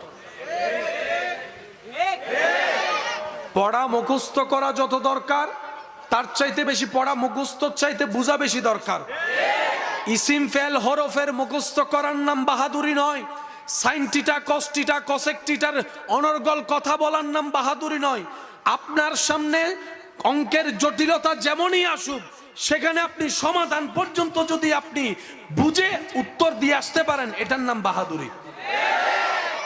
সেজন্য বাংলাদেশের দৃষ্টিতে সবচাইতে কঠিন পরীক্ষা বলা হয় বিসিএস পরীক্ষা। সবচাইতে কঠিন পরীক্ষা কি? বিসিএস এর পরীক্ষা। কারণ ওইখানের প্রশ্ন দ্বারা সবসময় আপনার চিন্তার বাইরে থাকে। এমন এমন কিছুকে প্রশ্ন বানিয়ে দেয় যেগুলাকে প্রশ্ন হিসেবে আসবে বলে কেউ কখনো কল্পনা করে। সেজন্য যারা বিসিএস দেয় তারা সর্ব বিষয়ে একটু প্রস্তুতি নিয়ে যেতে হয়। আপনাদের যদি মনোযোগ থাকে একবার বলি মারহাবা। এবার আপনারা বলেন, আমাদের আসলে বুঝার দরকার আছে না নাই? যাচ্ছি কোন দিকে? যাচ্ছি কোন দিকে? আসলাম কোত্থেকে? এবার আমি সবার মনোযোগ চাচ্ছি। আমরা এখন আছি কোথায়? দুনিয়ায়। বলেন আল্লাহ যতদিন চাই থাকবো, তারপর আমরা চলে যাব মরণের মাধ্যমে। আল্লাহ যতদিন চাই কবরে থাকবো।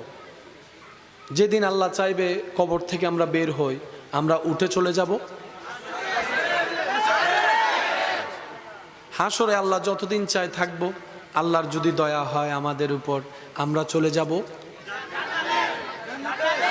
আমি বলবো না, আপনারা যেটা বলবেন আমি সেটা নিয়ে আগাবো। আমরা চলে যাব জান্নাতের পরে।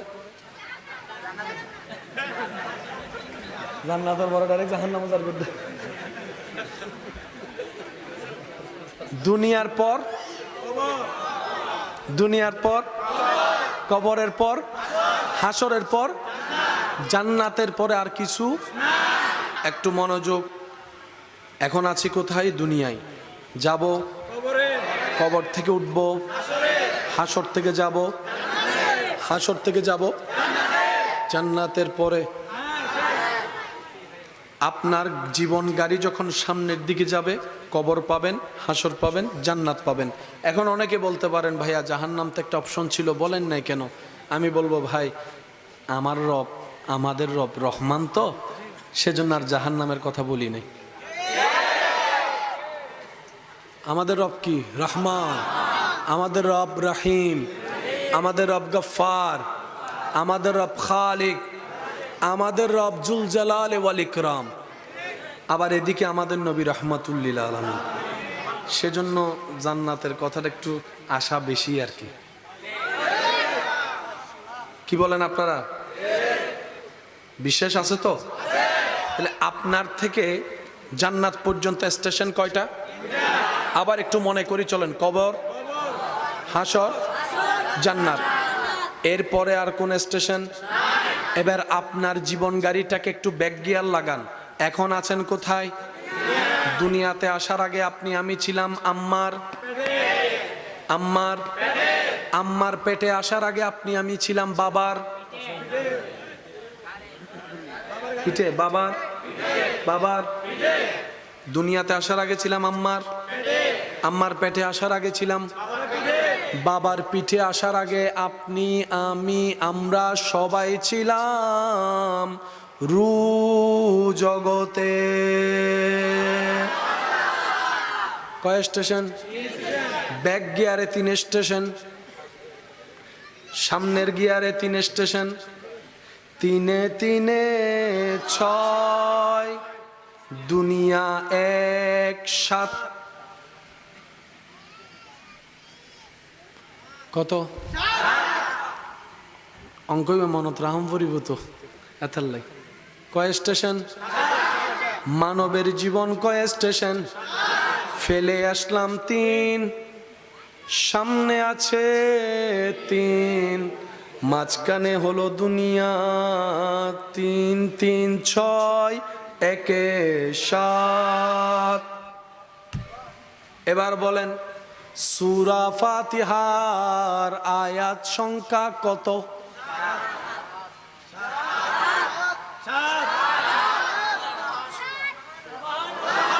কত?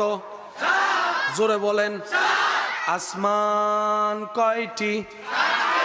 জমিন কয়টি?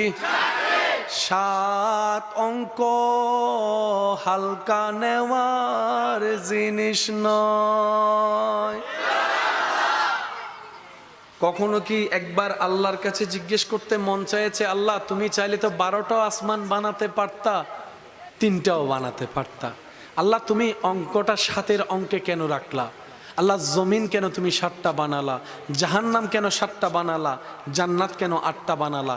এতটুক তো জানি ইয়া রব, তোমার প্রত্যেকটা কাজে কোনো না কোনো কারণ, কোনো না কোনো হিকমত আছেই আছে, আছেই আছে, আছেই আছে। কেউ যদি সম্পদের অনেক মালিক হয়, সে যেন এই চিন্তায় না থাকে রব আমার উপর অনেক খুশি হয়েছে বলে অনেক অডেল সম্পত্তির মালিক করেছে। কারো সম্পত্তি না থাকলে সে যেন এই চিন্তায় না থাকে আমার রব বুঝি আমার উপর নারাজ, তাই একবেলার খাবার আনতে আরেক বেলার খাবার ফুরিয়ে যাচ্ছে। ইসলাম বলে না না, মন ছোট করার কিছু নেই।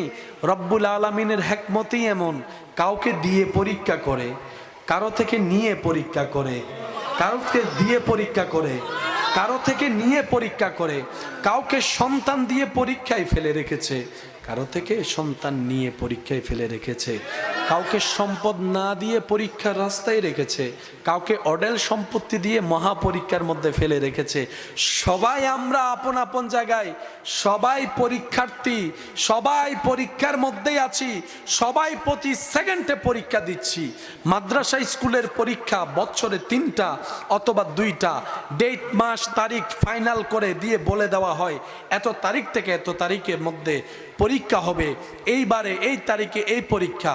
আর দুনিয়ার আল্লাহর বান্দাদের জন্য 24টা ঘন্টার প্রত্যেকটা সেকেন্ডেই পরীক্ষা, প্রত্যেকটা সেকেন্ডেই পরীক্ষা, প্রত্যেকটা সেকেন্ডের মধ্যে পরীক্ষা নেওয়া হচ্ছে এক একজনকে এক একভাবে। এই দুনিয়া হচ্ছে পরীক্ষার জায়গা, আমরা সবাই পরীক্ষার্থী। রেজাল্ট বের হবে হাসরের ময়দানে রবের দরবারে। সার কারো, সবাই পরীক্ষার্থী, সবাই কি? তা আমরা এত বোকার বোকা, নিজের পরীক্ষার খাতায় কিছু লিখতে না পারলেও জীবন কাটাই ফেলতেছি অন্যের খাতা দেখতে দেখতে। ইতের এই দোষ, ইতের এই ভুল, ইতের এই ভুল, ইতে এটা করছে, এতে ওইটা করছে, ইতে এইতে এইতে এতে কইতে কইতে পরীক্ষার টাইম, নিজের খাতায় লেখার কোনো সুযোগ। আর বুদ্ধিমানরা অন্যের লাখিসের দিকে মনোযোগ দেয় না, অন্যের খাতার দিকে মনোযোগ না দিয়ে রবের উপর সর্বোচ্চ ভরসা রেখে নবী রহমাতুল্লিল আলামিনের আদব প্রেমকে অন্তরে জায়গা দিয়ে নেক আমলের খাতায় নিজে কিছু লেখার চেষ্টা করে, কখনো ইস্তেগফার দিয়ে, কখনো জিকির দিয়ে, কখনো দান দিয়ে, কখনো সদকা দিয়ে, ফরজের পাশাপাশি সুন্নত হয়ে গোপনে গোপনে নফল ইবাদত করে নিজের আমলের খাতাটা নিজেই লিখতে থাকে, পরিপূর্ণ করতে থাকে। এই আশায় জানি আমার এমন কোনো আমল নাই যেটা আমার রবকে খুশি করতে পারে, আমি সেটা বিশ্বাস করি, স্বীকারও করি। আমার আমলে সেই সৌন্দর্য যোগ্যতা নাই, কিন্তু এতটুক তো রবের দরবারে গিয়ে বলতে পারবো, ইয়া রব তোমাকে রাজি করার মতো কোয়ালিটি ফুল কোনো আমল আমার কাছে নাই, কিন্তু তোমাকে রাজি করার নিয়তে আমি চেষ্টা করে গিয়েছিলাম। আর আপনারা ভালো করে জানেন, যে চেষ্টা করে, বলেন না, যে চেষ্টা করে সে সফল হয়, যে চেষ্টা করে সফল হয়। আর ছাত্র যখন চেষ্টা করে না পারলেও শিক্ষক কখনো তাকে মারধর করে না। শিক্ষক বলে আমার ছাত্র না পারলো, চেষ্টা তো অন্তর করেছে। খালি খাতা জমা দিলে মাইরা জানা নাই, আর যদি কোনো রকম না পারলো চেষ্টা করে যান, মোটামুটি একটু মায়া পাওয়ার সুযোগ, ওই চেষ্টাটা অন্তত আমাদের সবার ভিতর থাকতে হবে। আল্লাহ আমাদের বুঝার আমল করার তৌফিক দান করুন। এবার আসেন, চলেন একটু বুঝার চেষ্টা করি। কয়টা স্টেশন? আমাদের গাড়ি শুরু হয়েছে যে স্টেশন থেকে, সে স্টেশনের নাম হচ্ছে রুহের জগৎ, বলেন। আর আমাদের সে স্টেশনের গাড়ি থামবে চিরতরে যে স্টেশনে গিয়ে, সে স্টেশনের নাম জান্নাত, সে স্টেশনের নাম। তাহলে রু জগৎ থেকে শুরু। এখানের ভিতরে অনেকগুলা জগৎ আসছে কি আসে নাই? আমরা কি শেষ হয়েছি? আমরা কি শেষ হয়েছি? মনে রাখবেন, মানুষের রুহের শেষ। আমরা অনেক মানুষ মনে করি মারা গেলেই শেষ। এটা অন্যদের শেষ হতে পারে। মুসলমানের মারা গেলে সাময়িক জীবনের শেষ হয়, অনন্তকাল জীবনের রাস্তার শুরু হয়। মুসলমানের অনন্তকাল জীবনের শুরুর রাস্তার নাম হচ্ছে মৃত্যু। এবার আসেন, আমরা এখন আসি আওয়াজ দিয়ে বলেন, দুনিয়ায় আমরা আসি না নাই? মায়ের পেটে ছিলাম,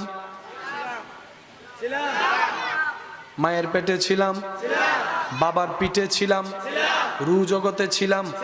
তাহলে আপনি যেজন এখন আছেন, মায়ের পেটে ছিলেন কেমন? মায়ের পেটে যেমন ছিলেন, বাবার পিঠে ছিলেন কেমন? বাবার পিঠে ছিলেন যেমন, রু জগতে ছিলেন কেমন? ভিন্নতা ভিন্নতা ভিন্নতা, সত্য কিন্তু মহাসত্য। যেই আকারে থাকেন না কেন, যেই রূপে থাকেন না কেন, আপনি আপনি ছিলেন।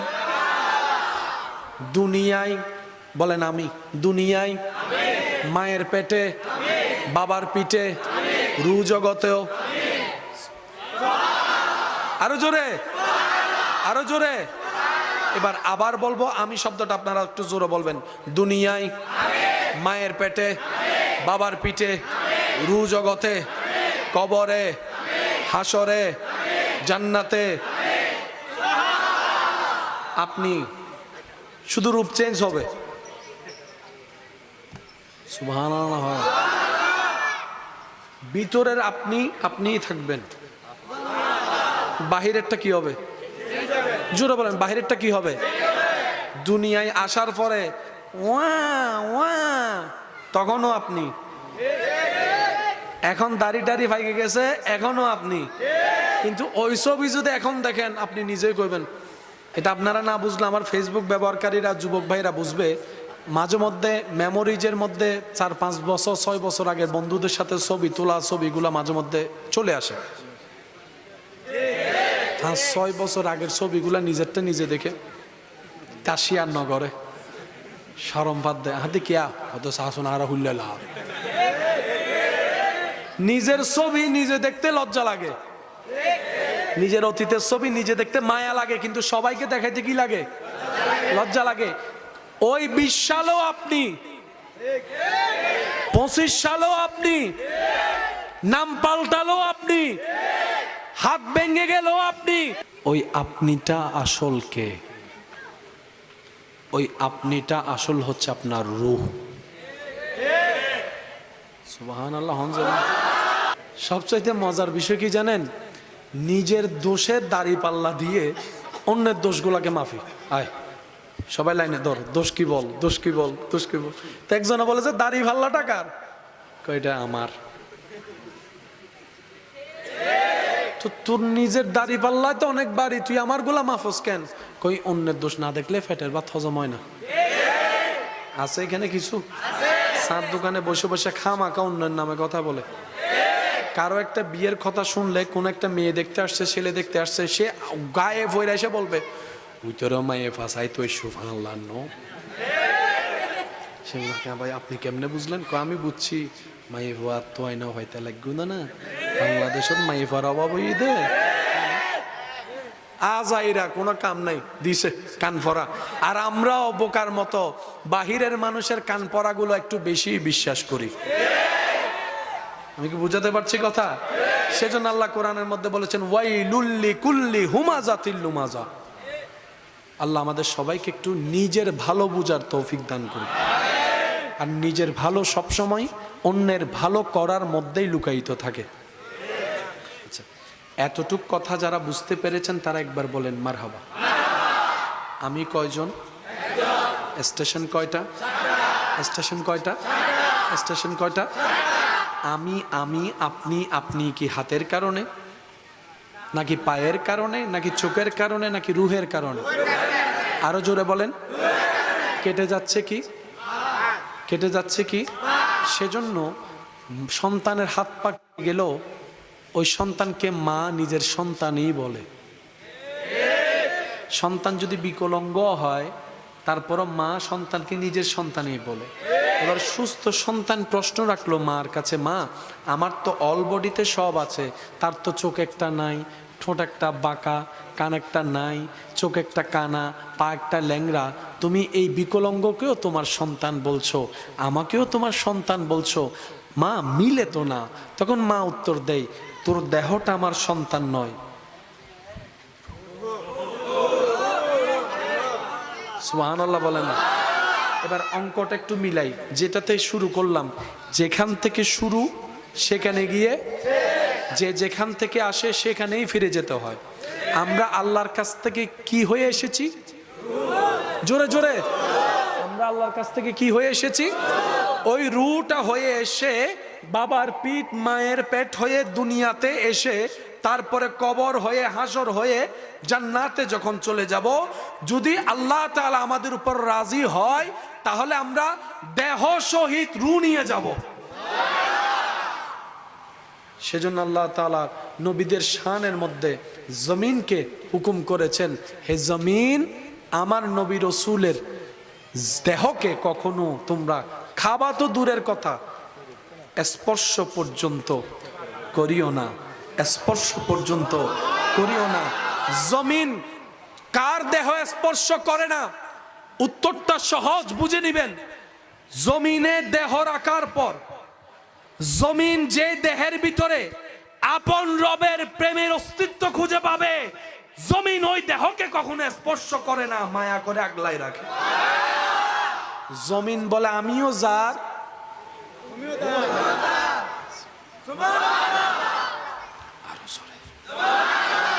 সব কিছুর মূলে কে?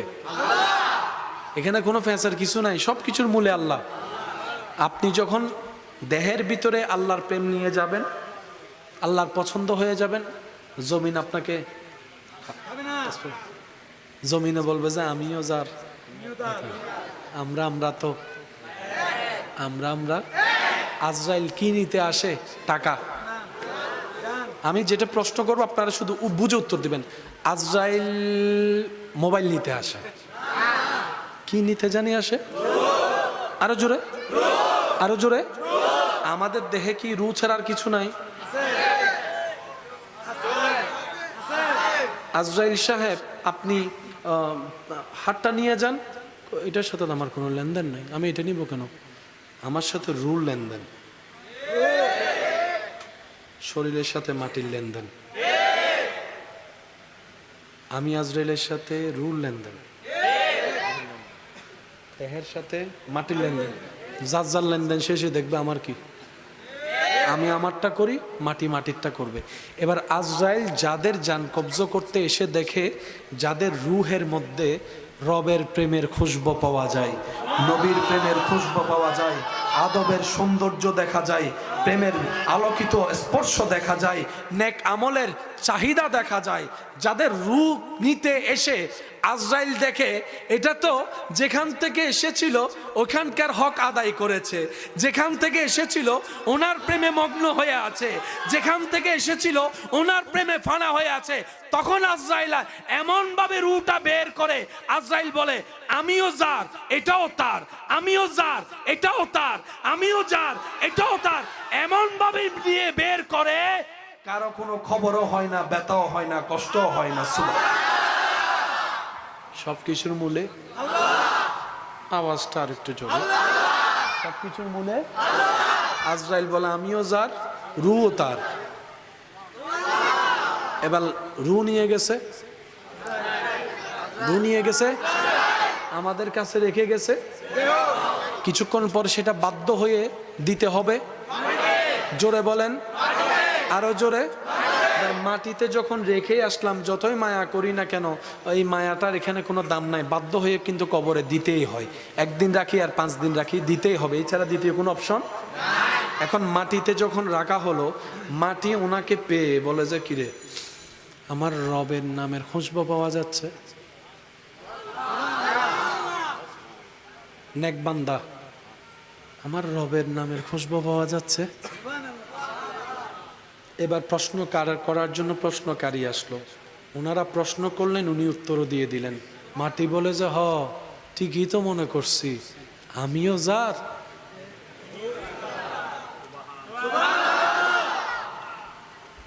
আল্লাহ আমাদেরকে একটু বুঝার তৌফিক দান করুন, ওই সম্মানটা আমাদের সবার নসিবে আল্লাহ দান করুক।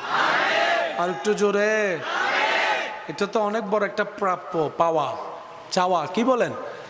মরণটা যদি সুন্দর হয় ঈমানের সাথে, কবরটা যদি আলোকিত হয় ঈমানের নূরে, এর চেয়ে বড় পাওয়া আর কিছু হতে পারে? আওয়াজ দিয়ে বলেন, হতে পারে? আল্লাহ,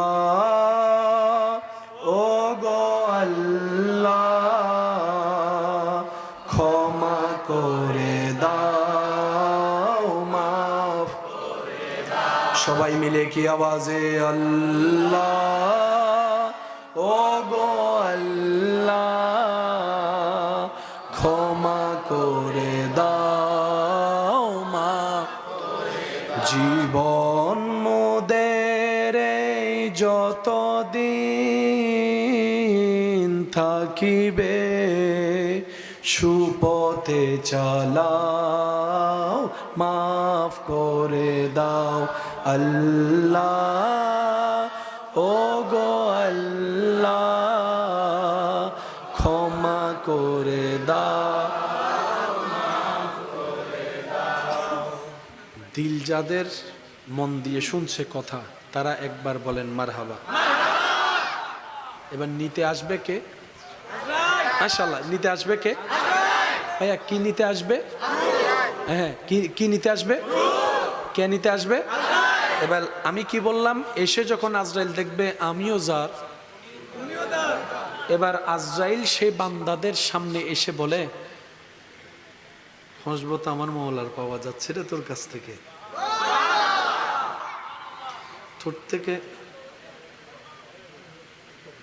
তোর থেকে তো আমার মওলার খুশবু পাওয়া যাচ্ছে, প্রেমের খুশবু পাওয়া যাচ্ছে, আমিও যার, তুইও তো তার। আমরা তো আপনা আপন আপনকে কষ্ট দেয় না তো, আপন আপনকে ব্যথা দেয় না তো।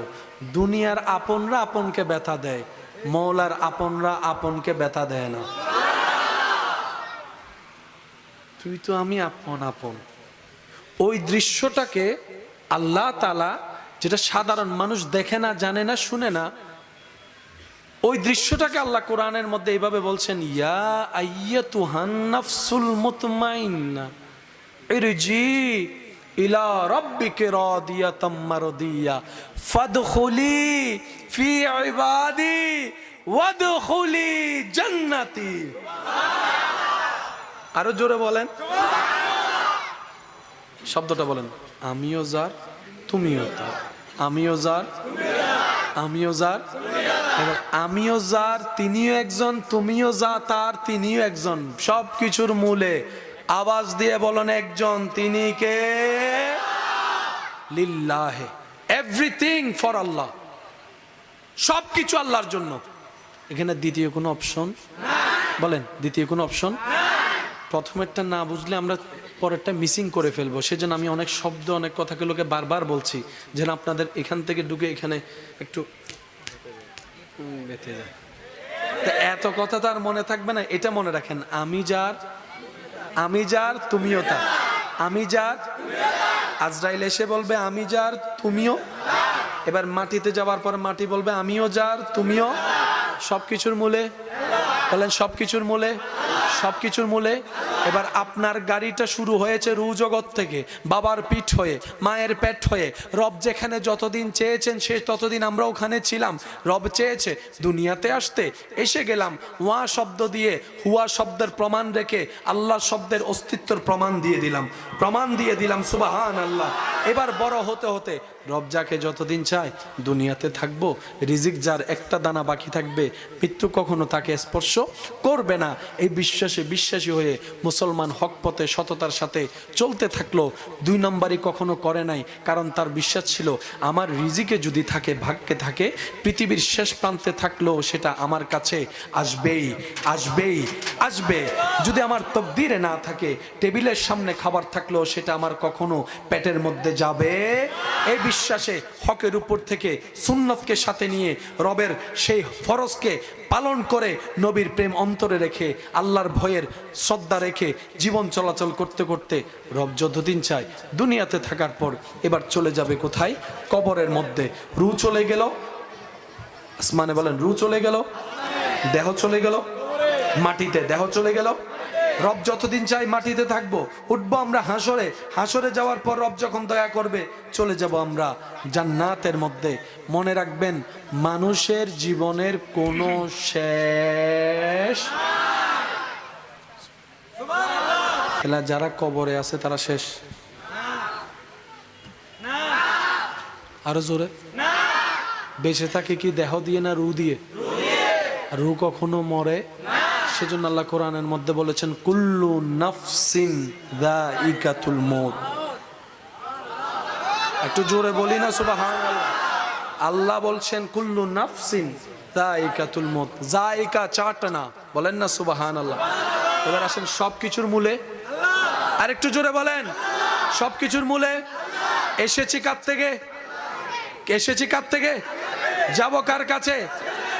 সেই আল্লাহ নিজের পরিচয় দেওয়ার জন্য সময়ে সময়ে বান্দাদের কাছে যাদেরকে পাঠিয়েছেন ওনারাই হচ্ছে নবীগণ, ওনারাই হচ্ছে রসুলগণ। আর সেই নবী রসুলের লিস্টির ভিতরে আল্লাহ যাকে এককভাবে নিজের হাবিব ঘোষণা করে আলামিনের জন্য রহমত ঘোষণা করেছেন, তিনি হচ্ছেন আপনার আমার নবী রহমাতুল লিল আলামিন।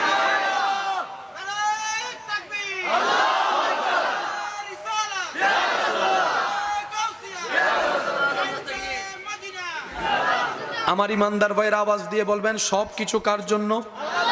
একটু জোরে বলেন না। সমস্ত প্রশংসা কার? সমস্ত সম্পত্তি কার? আমাদের হায়াত, আমাদের মওত, আমাদের রিজিক, আরো জোরে জোরে বলেন আমাদের জমিন, আমাদের ঘরবাড়ি, আমাদের স্ত্রী পুত্র, আমাদের মা বাবা, আমাদের সন্তান, আমাদের নাতিপতি, আমাদের মা বাবা, আমাদের দাদা দাদি, আমাদের নানা নানি, সমস্ত পাহাড়, সমস্ত সাগর, আসমান, জমিন, জিব্রাইল, মিকাইল, ইসরাফিল, আজরাইল, ওই আল্লাহ বলে নবী মুস্তাফা আমার। সবকিছু আল্লাহর। আমাদের ভাগ্যটা দেখেন কি সৌভাগ্য আমরা। সবকিছু যার, উনি যাকে নিজের বলছেন সেই নবীকে আমাদেরকে দান করে দিয়েছেন। লাকাদ মান্নাল্লাহু আলাল মুমিনিনা ইয বাআসা ফীহিম রাসূলা। আমি আমার হাবিবকে তোদেরকে দান করতেছি, তোদেরকে দিচ্ছি, তোদেরকে দিচ্ছি, তোদেরকে দিচ্ছি। কেমন হাবিব জানিস? কেমন হাবিব? আল্লাহ কেমন গো? রব বলে যে ওয়ামা আরসালনাকা ইল্লা রাহমাতাল লিল আলামিন, যাকে আমি রব সমস্ত আলামিনের রহমতের কুঞ্জি চাবি দান করে রহমতের চাদর পরিয়ে দিয়েছে। সুবহানাল্লাহ। ইন্না আতাইনাকাল কাউসার, সমস্ত কুঞ্জির চাবি আমি আল্লাহ নিজেই যার হাতের মধ্যে দান করে দিয়েছি তিনি নবী রাহমাতুল লিল আলামিন। যেভাবে সেভাবে পাঠাইনি তো, যেমন তেমন করে পাঠাইনি, আমি আল্লাহ উপযুক্ত করেই পাঠিয়েছি। কেমন উপযুক্ত তোরা কল্পনা করতে পারবি না। রব বলে আমি পড়িয়ে দিয়েছি আর রহমান আল্লামাল কোরআন, যেভাবে সেভাবে সাজাই নেই। ইন্না আরসালনাকা শাহিদাও ওয়া মুবাশশিরাও ওয়া নাযীরা ওয়া দাঈয়ান ইলাল্লাহি বিইজনিহি ওয়া সিরাজাম মুনীরা ওয়া সিরাজাম মুনীরা ওয়া সিরাজাম মুনীরা। আলাম নাশরাহ লাকা সাদরাক ওয়া ওয়াদানা আনকা উযরাক। অন্যদিকে বলে ওয়া রাফা'না লাকা যিকরাক ওয়া রাফা'না লাকা যিকরাক ওয়া রাফা'না লাকা যিকরাক, আমার হাবিবকে তোদেরকে দান করেছি, যাকে আমি আল্লাহ কখনো ইয়াসিন বলে ডেকেছি, কখনো তাহা বলে ডেকেছি, কখনো ইয়া আইয়ুহাল মুযাম্মিল বলে ডেকেছি, কখনো ইয়া আইয়ুহাল মুদ্দাসসির বলে ডেকেছি। উনি আমার রহমতের নবী, উনি আমার রহমতের নবী, মুমিনদের জন্য যাকে আমি আল্লাহ রউফুর রহিম বানিয়ে দিয়েছি, রউফ রহিম বানিয়ে দিয়েছি। সকল নবী তো অনেক উপরে, নবীদের উপর তো রসুলরা আছে, রসুলের উপর তো উলুল আজম রসুল আছে। আর তোদেরকে আমি আল্লাহ যেই নবী রসুল দান করেছি উনি হচ্ছেন ইমামুল আম্বিয়া, সমস্ত নবী রসুলের মাথার তাজ। আল্লাহ আমাদের একটু বুঝার তৌফিক দান করে। কষ্ট হচ্ছে আপনাদের? কষ্ট হচ্ছে আপনাদের? যেখানে ফিরে যেতে হবে সেই আল্লাহ যাকে পাঠিয়েছেন তিনি নবী রহমাতুল্লিল। এবার আসেন, নবীর ভান্ডারে যা আছে সব দিয়েছেন কে? একটু বুঝে শুনে বলেন কে? যিনি সব জানেন তিনি দিয়েছেন। যার ভান্ডারে কমতি নাই উনি দিয়েছেন। তাহলে ভান্ডারটা কেমন হতে পারে? দেনেওয়ালা কত বড় সেটাও তো একটু দেখেন। আল্লাহ তাআলা বলে আমি আমার নবীকে পরিপূর্ণভাবে সাজিয়ে দিয়েছি, কেউ বিন্দু পরিমাণ সুই পরিমাণ আঙ্গুল তোলারও কোনো সুযোগ। আল্লাহ আমাদের সবাইকে বুঝার তৌফিক দান করুন। এবার এই কথাটা একটু গোছাই দিই, না হয় আবার আপনারা মিসকনসেপ্টের মধ্যে থেকে যাবেন। মানুষ যখন মারা যায় রূহ তখন বলে না, রূহ তখন থেকে যায়, বডি থেকে যায়, চলে যায় কি রূহ। কেউ যদি সম্পদের অনেক মালিক হয় সে যেন এই চিন্তায় না থাকে রব আমার উপর অনেক খুশি হয়েছে বলে অনেক অডেল সম্পত্তির মালিক করেছে। কারো সম্পত্তি না থাকলে সে যেন এই চিন্তায় না থাকে আমার রব বুঝি আমার উপর নারাজ, তাই এক বেলার খাবার আনতে আরেক বেলার খাবার ফুরিয়ে যাচ্ছে। ইসলাম বলে না না, মন ছোট করার কিছু নেই। রব্বুল আলামিনের হিকমতই এমন, কাউকে দিয়ে পরীক্ষা করে, কারো থেকে নিয়ে পরীক্ষা করে, কারো থেকে দিয়ে পরীক্ষা করে, কারো থেকে নিয়ে পরীক্ষা করে, কাউকে সন্তান দিয়ে পরীক্ষায় ফেলে রেখেছে, কারো থেকে সন্তান নিয়ে পরীক্ষায় ফেলে রেখেছে, কাউকে সম্পদ না দিয়ে পরীক্ষার রাস্তায় রেখেছে, কাউকে অডেল সম্পত্তি দিয়ে মহা পরীক্ষার মধ্যে ফেলে রেখেছে।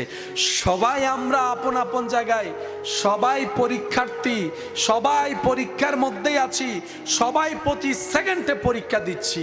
মাদ্রাসা স্কুলের পরীক্ষা বছরে 3টা অথবা 2টা ডেট মাস তারিখ ফাইনাল করে দিয়ে বলে দেওয়া হয় এত তারিখ থেকে এত তারিখের মধ্যে পরীক্ষা হবে, এইবারে এই তারিখে এই পরীক্ষা। আর দুনিয়ার আল্লাহর বান্দাদের জন্য 24টা ঘন্টার প্রত্যেকটা সেকেন্ডেই পরীক্ষা, প্রত্যেকটা সেকেন্ডেই পরীক্ষা, প্রত্যেকটা সেকেন্ডের মধ্যে পরীক্ষা নেওয়া হচ্ছে এক একজনকে এক একভাবে। এই দুনিয়া হচ্ছে পরীক্ষার জায়গা, আমরা সবাই পরীক্ষার্থী। রেজাল্ট বের হবে হাসরের ময়দানে রবের দরবার। টেনশন করার দরকারই নেই। তো করবোটা কি? মানুষ তো, মন তো খারাপ হতেই পারে, টেনশন তো লাগতেই পারে। তখন আপনার টেনশনকে আপনি শুনাই দিবেন, মনকে আপনি জানিয়ে দিবেন, সেটাই তো হবে যেটা আমার রব চাইবে। আর রবের চাওয়ার উপর খুশি থাকাই তো বান্দার কাজ। সুতরাং আমি আমার সমস্ত কিছুকে আমার রবের ইচ্ছার উপর ছেড়ে দিয়েছি। সুবহানাল্লাহ। আমি আমার রবের মর্জির উপর ছেড়ে দিয়েছি, কারণ আমার যা আছে আমি ভাবছি আমার, আরে সবগুলাই তো আমার রবের। এমনকি আমার দেহে যা আছে সেটাও আমার রবের, আমি যে রূহ নিয়ে বেঁচে আছি সেটাও তো আমার রবের। বলেন না সুবহানাল্লাহ। আমি আমার, আমাদের বলতে মূলত আসলে কোনো কিছু, সব কিছু হচ্ছে আল্লাহর দেওয়া আমানত। সেজন্য আপনার হাত আপনি চাইলে পারবেন না, আপনি চাইলে রাগ করে ক্ষোভ নিয়ে কোনো কিছুর কারণে আপনার শরীর আপনি আঘাত করতে পারবেন না, কারণ আপনার যে হাত আপনি বহন করছেন সেটা আল্লাহর দেওয়া আমানত। আর সেজন্যই তো হাসরের ময়দানে হাত আমাদের বিপক্ষে সাক্ষী দিবে, পা আমাদের বিপক্ষে সাক্ষী দিবে, কান আমাদের বিপক্ষে সাক্ষী দিবে। প্রশ্ন যখন রাখবো, আরে তুই তো আমার ছিলি, আমার হাত, তুই তো আমার পা, আজকে আমার বিপক্ষে চলে গেলি, সেদিন হাত বলবে আমি কখনোই তোমার ছিলাম না, পা বলবে আমি কখনোই তোমার ছিলাম না, আমরা আল্লাহর দেওয়া আমানত হিসাবে তোমার কাছে ছিলাম। সুবহান। আল্লাহ তাআলা আমাদের সবাইকে বুঝার তৌফিক দান করুন। রক্তের বন্ধনের সাথে অনেক দূরত্ব চলে এসেছে আমাদের ভিতরে। আজকাল কেউ কারো বাড়িতে তেমন যাওয়া আসা, আর যাবেই বা কেমনে, গেলেই তো বদনাম, গেলেই তো পেঁচ, গেলেই তো এটা, কেউ কারোর সাথে ভালো সম্পর্ক আমরা রাখতে জানছি না, যার কারণে দিন দিন সম্পর্কগুলা দূরত্ব হয়ে যাচ্ছে। তো বেঁচে থাকার তো বেশি দিন আর সুযোগ নেই। যেভাবে অপরিচিত হওয়া শুরু করেছে রক্তের মানুষগুলা, নতুন প্রজন্ম হয়তো অনেক আপন কাছের সম্পর্ককে এখন চিনতেই পারে না, নামটাও জানে না। তা আমরা অনুরোধ রাখবো, যতটুক সম্ভব হয় আল্লাহর রেজার জন্য, আল্লাহর সন্তুষ্টির জন্য আপনি আপনার জায়গা থেকে অতটুক মেনটেন করে সবার সাথে যোগাযোগ সম্পর্ক রাখার চেষ্টা করেন। হ্যাঁ, আপনার সেই সম্পর্ক রাখাকে কেউ যদি দুর্বলতা মনে করে, অন্যভাবে দেখে, মূল্যায়ন না করে, সেটা তার খোদাকে সে জবাব দিবে। আপনি রবের কাছে ক্লিয়ার থাকবেন। আল্লাহ তাআলা আমাদের সবাইকে বুঝার তৌফিক দান করুন। সবচাইতে মজার বিষয় কি জানেন? নিজের দোষের দাড়ি পাল্লা দিয়ে অন্যের দোষগুলাকে মাফি। আয় সবাই লাইনে ধর, দোষ কি বল, দোষ কি বল, দোষ কি বল। তো একজনে বলে যে দাড়ি পাল্লাটা কার? কইটা আমার। তো তোর নিজের দাড়ি পাল্লায় তো অনেক বাড়ি, তুই আমার গুলা মাফস কেন? কই অন্যের দোষ না দেখলে ফেটের ভাত হজম হয় না। আছে এখানে কিছু সার দোকানে বসে বসে খামাকা অন্যের নামে কথা বলে। কারো একটা বিয়ের কথা শুনলে, কোন একটা মেয়ে দেখতে আসছে, ছেলে দেখতে আসছে, সে গায়ে ভরে এসে বলবে ওই তোর মায়ে ফাঁসাই তো সুবহানাল্লাহ নো। সে ভাই আপনি কেমনে বুঝলেন? আমি বুঝছি, মায়ে হওয়া তো আইনা হয়তো লাগবে না না। আজাইরা কোনো কাম নাই, দিছে কান পরা। আর আমরাও বোকার মতো বাহিরের মানুষের কান পরাগুলো একটু বেশি বিশ্বাস করি।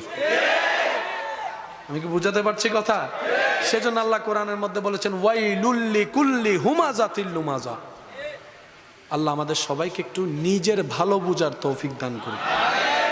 আপনি সারা জীবনভর ইনজেকশন মেরে কলব দিয়ে আম গাছ থেকে শাখা বের করে আপনি 12 মাসের আম গাছ লাগাতে পারবেন, কিন্তু বৈশাখ মাসে যে আম ধরে সেই স্বাদ আপনি কখনোই আনতে পারবেন না। একটা হচ্ছে ন্যাচারাল নিয়ম, আর একটা হচ্ছে জোর করে বানানো নিয়ম। একটা হচ্ছে ধান থেকে চাউল, আরেকটা হচ্ছে জোর করে প্লাস্টিক থেকে চাউল। একটা হচ্ছে দেশি মুরগি। আপনি যতই ব্রয়লার ফার্মের মুরগি যতই মশলা দিয়ে রান্না করেন না কেন, দেশি মুরগির ঝোলের স্বাদ অরিজিনাল, অলওয়েজ অরিজিনাল। আপনি যতই প্রসাধনী মাখেন না কেন, যতই আপনি স্টাইল করেন না কেন, প্রসাধনী মাখেন না কেন, দিন শেষে সে চেহারায় ফিরতে হবে যেই চেহারাটা আপনার রব আপনাকে দান করেছে।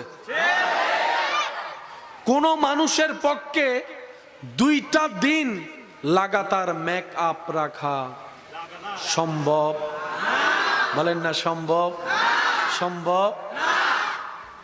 অরিজিনালে ফিরতেই হবে, আসলে আসতেই হবে, মূলে ফেরত আসতে। লরি সরি অদত এই সিডেঙ্গে নাই ফানলার সিডেঙ্গে থাইলে আওয়াজে বিলে ছোড়ক হইতো মেজাইন না গোস্ত হয় না, আওয়াজ না নাই বেখানা বড় হবো। লরি সরি অদত, প্রত্যেকটা কিছু একদিন না একদিন মূলে ফিরে আসবেই। তো চট্টগ্রামের ভাষায় আমাদের মুরব্বীর একটা কথা বলেন, জাতের মেয়ে কালো ভালো, জাতের ছেলে মেয়ে কালো ভালো। অর্থাৎ কি, রক্ত যদি ভালো হয় দিন শেষে সে আপন রক্তের নিয়মে ফিরে। বলেন না? এই কথায় কারো কোনো দ্বিমত? যে যেখানেই দৌড়াক, ঘুড়ি যত দিকেই দৌড়াক, বাতাসের তালে নাড়া যার হাতে, টানতে যখন থাকবে ঘুড়ি 10 মাইল দূর থেকে হলেও আপন গতিতে আপন জায়গায় ফিরে আসতে হবে। আপনি যদি সেই ঘুড়ির জায়গাটা একটু ফেলে, আপনি যদি এখন বর্তমানে যা ওই যে ওই কি জানে, ও ড্রোন ড্রোন। আপনি রিমোট যেখান থেকে ছাড়বেন, ড্রোনটা ঘুরে অন্য জায়গায় ঘুরে গেল, আবার সেই সুইচটা টিপ দেওয়ার পরে সে জায়গায় এসে থামে যে জায়গার থেকে সে উড্ডয়ন করেছিল। এবার আমি প্রশ্ন করব, আপনারা একটু বুঝে বুঝে উত্তর দিবেন। ঘুড়ি উড়েছিল কোত্থেকে, আসলো সে জায়গায়। ড্রোন উঠলো যেখান থেকে, আসলো, বলেন না, আসলো। প্রত্যেকটা কিছু আপন জায়গায় ফিরে আসে, আসতেই হয়। এটাই বাস্তবতা, এটাই সত্য, মানি কিংবা না মানি এটাই বাস্তব। এবার প্রশ্ন তো একটা থেকে যায়, তাহলে আমরা ফিরব কোথায়, আসলাম কোত্থেকে? এখন তো কেউ চিটাঙে ঘুরছি, কেউ ঢাকায় ঘুরছি, একদিন তো ফিরতে হবে। তা আসলাম কোত্থেকে, যে ফিরবো আমরা কোথায়, প্রশ্নটা তো রয়ে যায়। এবার সেজন্য আপনাদের এলাকায় মানুষ মারা গেলে একটা দোয়া পড়ে কোরআনুল কারীম থেকে, ইন্না লিল্লাহে, ইন্না লিল্লাহে, ইন্না লিল্লাহে। আওয়াজ দিয়ে বলুন, ইন্না লিল্লাহে, ইন্না লিল্লাহে ওয়া ইন্না ইলাইহির রাজিউন। এসেছো যেখান থেকে ফিরে যাও সেখানে, এসেছি যেখান থেকে ফিরে চলো সেই দিকে, এসেছি যেখান থেকে যেতে হবে সেই দিকে। আপন জিনিস আপন নিড়ে ভিড়ে, এটাই তো বাস্তবতা। উত্তর হাজির হয়ে গেল। এসেছো আল্লাহর কাছ থেকে, আবার ফিরে চলো আল্লাহর দিকে। তাহলে আমাদের আশাটা কোত্থেকে, একটু জোরে বলেন। আমাদের আশাটা কোত্থেকে? আল্লাহর কাছ থেকে। ফিরে যেতে হবে লরি জরিয়দত, লরি জরিয়দত, যেখান থেকে শুরু। এবার আমার হাতটা একটু খেয়াল করবেন, যেখান থেকে শুরু। এবার কত গুড়া গুললাম, ঘুরতে ঘুরতে ফল গে। তারপর আবার হঠাৎ করে মোড় একটা আসলো, ওই মোড়ে এমন টার্নিং দিল,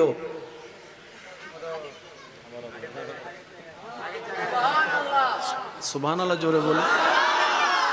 টার্নিং পয়েন্টটার নামই হচ্ছে মৃত্যু। সুবহানাল্লাহ, কি গরজে হইবেন না? একবার বলি মারহাবা। নয় নয়, আরো জোরে। যেখান থেকে আসলাম সেখানেই ফিরে গেলাম, মাঝখানে পড়ছে একটা মোড়, ওই মোড়টার নামেই হচ্ছে মৌত। যে মোড়টা টার্নিং পয়েন্ট দিবে। একটা কথা মনে রাখবেন আমার ভাইয়েরা, ইসলাম জানা যতটুক দরকার তার চাইতে বেশি ইসলাম বোঝা দরকার। পড়া মুখস্থ করা যত দরকার তার চাইতে বেশি পড়া মুখস্থ চাইতে বোঝা বেশি দরকার। ইসিম ফেল হরফের মুখস্থ করার নাম বাহাদুরি নয়। সাইন টিটা কস টিটা কসেক টিটার অনর্গল কথা বলার নাম বাহাদুরি নয়। আপনার সামনে অঙ্কের জটিলতা যেমনই আসুক, সেখানে আপনি সমাধান পর্যন্ত যদি আপনি বুঝে উত্তর দিয়ে আসতে পারেন, এটার নাম বাহাদুরি। সেজন্য বাংলাদেশের দৃষ্টিতে সবচাইতে কঠিন পরীক্ষা বলা হয় বিসিএস পরীক্ষা। সবচাইতে কঠিন পরীক্ষা কি? বিসিএস এর পরীক্ষা। কারণ ওইখানের প্রশ্ন দ্বারা সবসময় আপনার চিন্তার বাইরে থাকে। এমন এমন কিছুকে প্রশ্ন বানিয়ে দেয় যেগুলাকে প্রশ্ন হিসেবে আসবে বলে কেউ কখনো কল্পনা করে। সেজন্য যারা বিসিএস দেয় তারা সর্ব বিষয়ে একটু প্রস্তুতি নিয়ে যেতে হয়। আপনাদের যদি মনোযোগ থাকে একবার বলি মারহাবা। এবার আপনারা বলেন, আমাদের আসলে বুঝার দরকার আছে না নাই? যাচ্ছি কোন দিকে? যাচ্ছি কোন দিকে? আসলাম কোত্থেকে? এবার আমি সবার মনোযোগ চাচ্ছি। আমরা এখন আছি কোথায়? দুনিয়ায়। বলেন, আল্লাহ যতদিন চাই থাকবো, তারপর আমরা চলে যাব মরণের মাধ্যমে। আল্লাহ যতদিন চাই কবরে থাকব। যেদিন আল্লাহ চাইবে কবর থেকে আমরা বের হই, আমরা উঠে চলে যাব হাসরে। আল্লাহ যতদিন চাই থাকবো, আল্লাহর যদি দয়া হয় আমাদের উপর, আমরা চলে যাব। আমি বলবো না, আপনারা যেটা বলবেন আমি সেটা নিয়ে আগাবো। আমরা চলে যাব জান্নাতের পরে। জান্নাতের পরে ডাইরেক্ট জাহান্নামে যাবে। দুনিয়ার পর, দুনিয়ার পর, কবরের পর, হাসরের পর, জান্নাতের পরে আর কিছু। একটু মনোযোগ। এখন আছি কোথায়? দুনিয়ায়। যাব কবর থেকে উঠব, হাসর থেকে যাব, হাসর থেকে যাব জান্নাতের পরে। আপনার জীবন গাড়ি যখন সামনের দিকে যাবে, কবর পাবেন, হাসর পাবেন, জান্নাত পাবেন। এখন অনেকে বলতে পারেন, ভাইয়া জাহান্নাম তো একটা অপশন ছিল, বলেন নাই কেন? আমি বলবো, ভাই আমার রব, আমাদের রব রহমান, তো সেজন্য আর জাহান্নামের কথা বলি নাই। আমাদের রব কি? রহমান। আমাদের রব রহিম, আমাদের রব গফফার, আমাদের রব খালিক, আমাদের রব জুল জালাল ওয়াল ইকরাম। আবার এদিকে আমাদের নবী রাহমাতুল লিল আলামিন। সেজন্য জান্নাতের কথাটা একটু আশা বেশি আর কি। কি বলেন আপনারা? বিশ্বাস আছে তো? তাহলে আপনার থেকে জান্নাত পর্যন্ত স্টেশন কয়টা? আবার একটু মনে করি চলেন। কবর, হাসর, জান্নাত। এরপরে আর কোন স্টেশন? এবার আপনার জীবন গাড়িটাকে একটু ব্যাক গিয়ার লাগান। এখন আছেন কোথায়? দুনিয়াতে আসার আগে আপনি আমি ছিলাম আম্মার, আম্মার, আম্মার পেটে আসার আগে আপনি আমি ছিলাম বাবার পিঠে, বাবার, বাবার। দুনিয়াতে আসার আগে ছিলাম আম্মার, আম্মার পেটে আসার আগে ছিলাম বাবার পিঠে। আসার আগে আপনি আমি আমরা সবাই ছিলাম রু জগতে। কয় স্টেশন? ব্যাক গিয়ারে 3 স্টেশন, সামনের গিয়ারে 3 স্টেশন, 3 3 6, দুনিয়া 1 7। কত অঙ্ক মনত রাহম পরিব তো এতার লাই। কয় স্টেশন? মানবের জীবন কয় স্টেশন? ফেলে আসলাম 3, সামনে আছে 3, মাঝখানে হলো দুনিয়া 3 3 6 1 7। এবার বলেন সূরা ফাতিহার আয়াত সংখ্যা কত?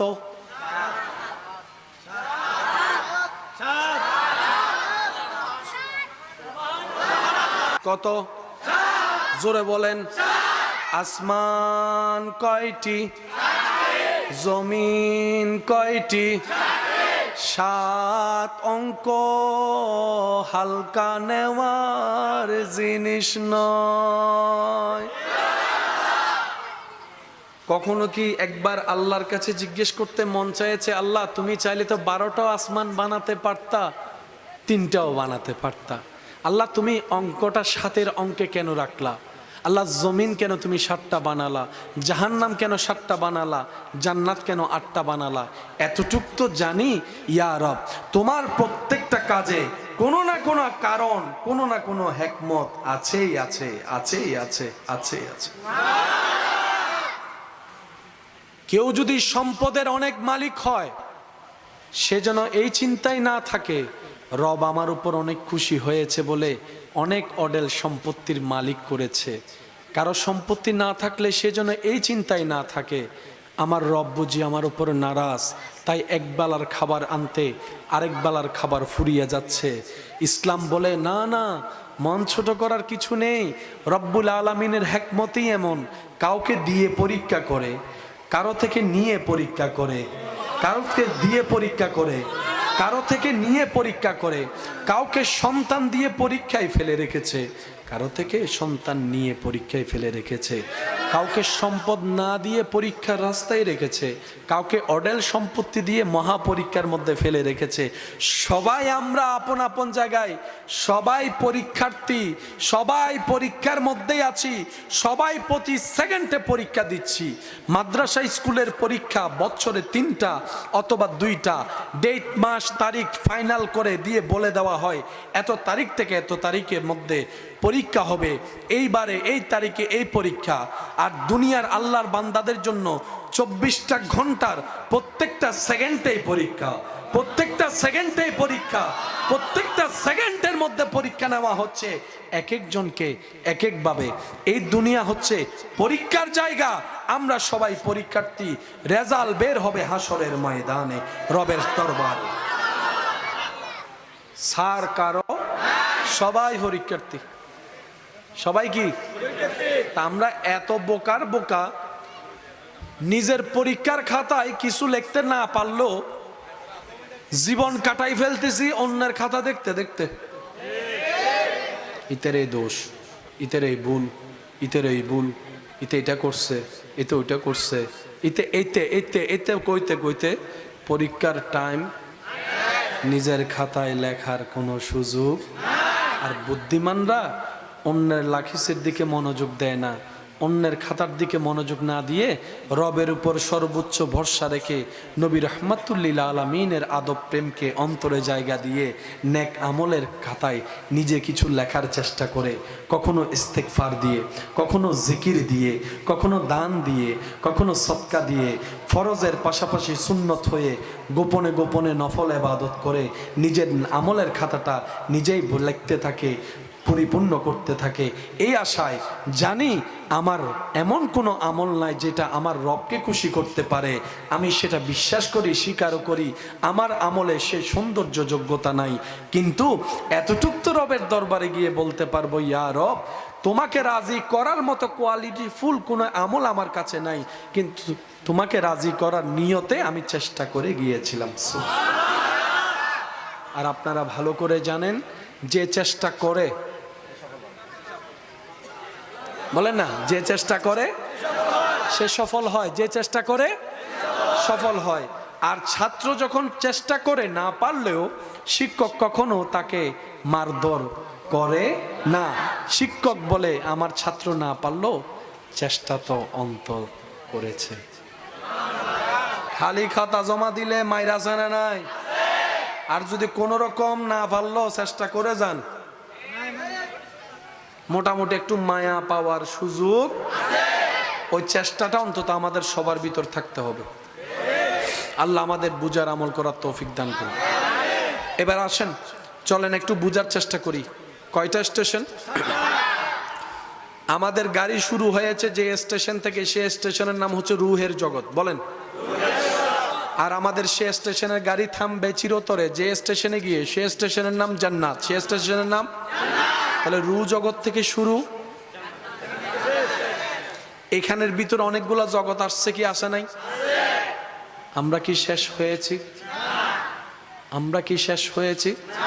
মনে রাখবেন, মানুষের রুহের শেষ। আমরা অনেক মানুষ মনে করি মারা গেলেই শেষ, এটা অন্যদের শেষ হতে পারে। মুসলমানের মারা গেলে সাময়িক জীবনের শেষ হয়, অনন্তকাল জীবনের রাস্তার শুরু হয়। মুসলমানের অনন্তকাল জীবনের শুরু রাস্তার নাম হচ্ছে মৃত্যু। এবার আসেন, আমরা এখন আসি, আমরা এখন আসি, আওয়াজ দিয়ে বলেন, দুনিয়ায় আমরা আসি না নাই? মায়ের পেটে ছিলাম, মায়ের পেটে ছিলাম, বাবার পিঠে ছিলাম, রু জগতে ছিলাম। তাহলে আপনি যেজন এখন আছেন, মায়ের পেটে ছিলেন কেমন? মায়ের পেটে যেমন ছিলেন, বাবার পিঠে ছিলেন কেমন? বাবার পিঠে ছিলেন যেমন, রু জগতে ছিলেন কেমন? ভিন্নতা ভিন্নতা ভিন্নতা, সত্য কিন্তু মহা সত্য। যেই আকারে থাকেন না কেন, যেই রূপে থাকেন না কেন, আপনি আপনি ছিলেন। দুনিয়ায় বলেন আমি, দুনিয়ায়, মায়ের পেটে, বাবার পিঠে, রু জগতেও। আরো জোরে, আরো জোরে। এবার আবার বলবো আমি শব্দটা, আপনারা একটু জোরে বলবেন। দুনিয়ায়, মায়ের পেটে, বাবার পিঠে, রু জগতে, কবরে, হাসরে, জান্নাতে। আপনি শুধু রূপ চেঞ্জ হবে। সুবহানাল্লাহ। ভিতরের আপনি আপনিই থাকবেন, বাহিরেরটা কি হবে? জোরে বলেন, বাহিরেরটা কি হবে? দুনিয়ায় আসার পরে ওয়া ওয়া তখনও আপনি। এখন দাড়ি টাড়ি ভাইগে গেছে, এখনো আপনি। কিন্তু ওই ছবি যদি এখন দেখেন, আপনি নিজেই কইবেন। এটা আপনারা না বুঝলে আমার ফেসবুক ব্যবহারকারীরা, যুবক ভাইরা বুঝবে। মাঝে মধ্যে মেমোরিজের মধ্যে 4-5 বছর 6 বছর আগের বন্ধুদের সাথে ছবি তোলা, ছবিগুলা মাঝে মধ্যে চলে আসে। 5-6 বছর আগের ছবিগুলা নিজেরটা নিজে দেখে কাশিয়ার নগরে শরম বাদ দেয়। হাতে কিয়া হয়তো শাসন আর হুল্লা। নিজের ছবি নিজে দেখতে লজ্জা লাগে, নিজের অতীতের ছবি নিজে দেখতে মায়া লাগে, কিন্তু সবাইকে দেখাইতে কি লাগে? লজ্জা লাগে। ওই 20 সালও আপনি, 25 সালও আপনি, নাম পাল্টালো আপনি, হাত ভেঙে গেল আপনি।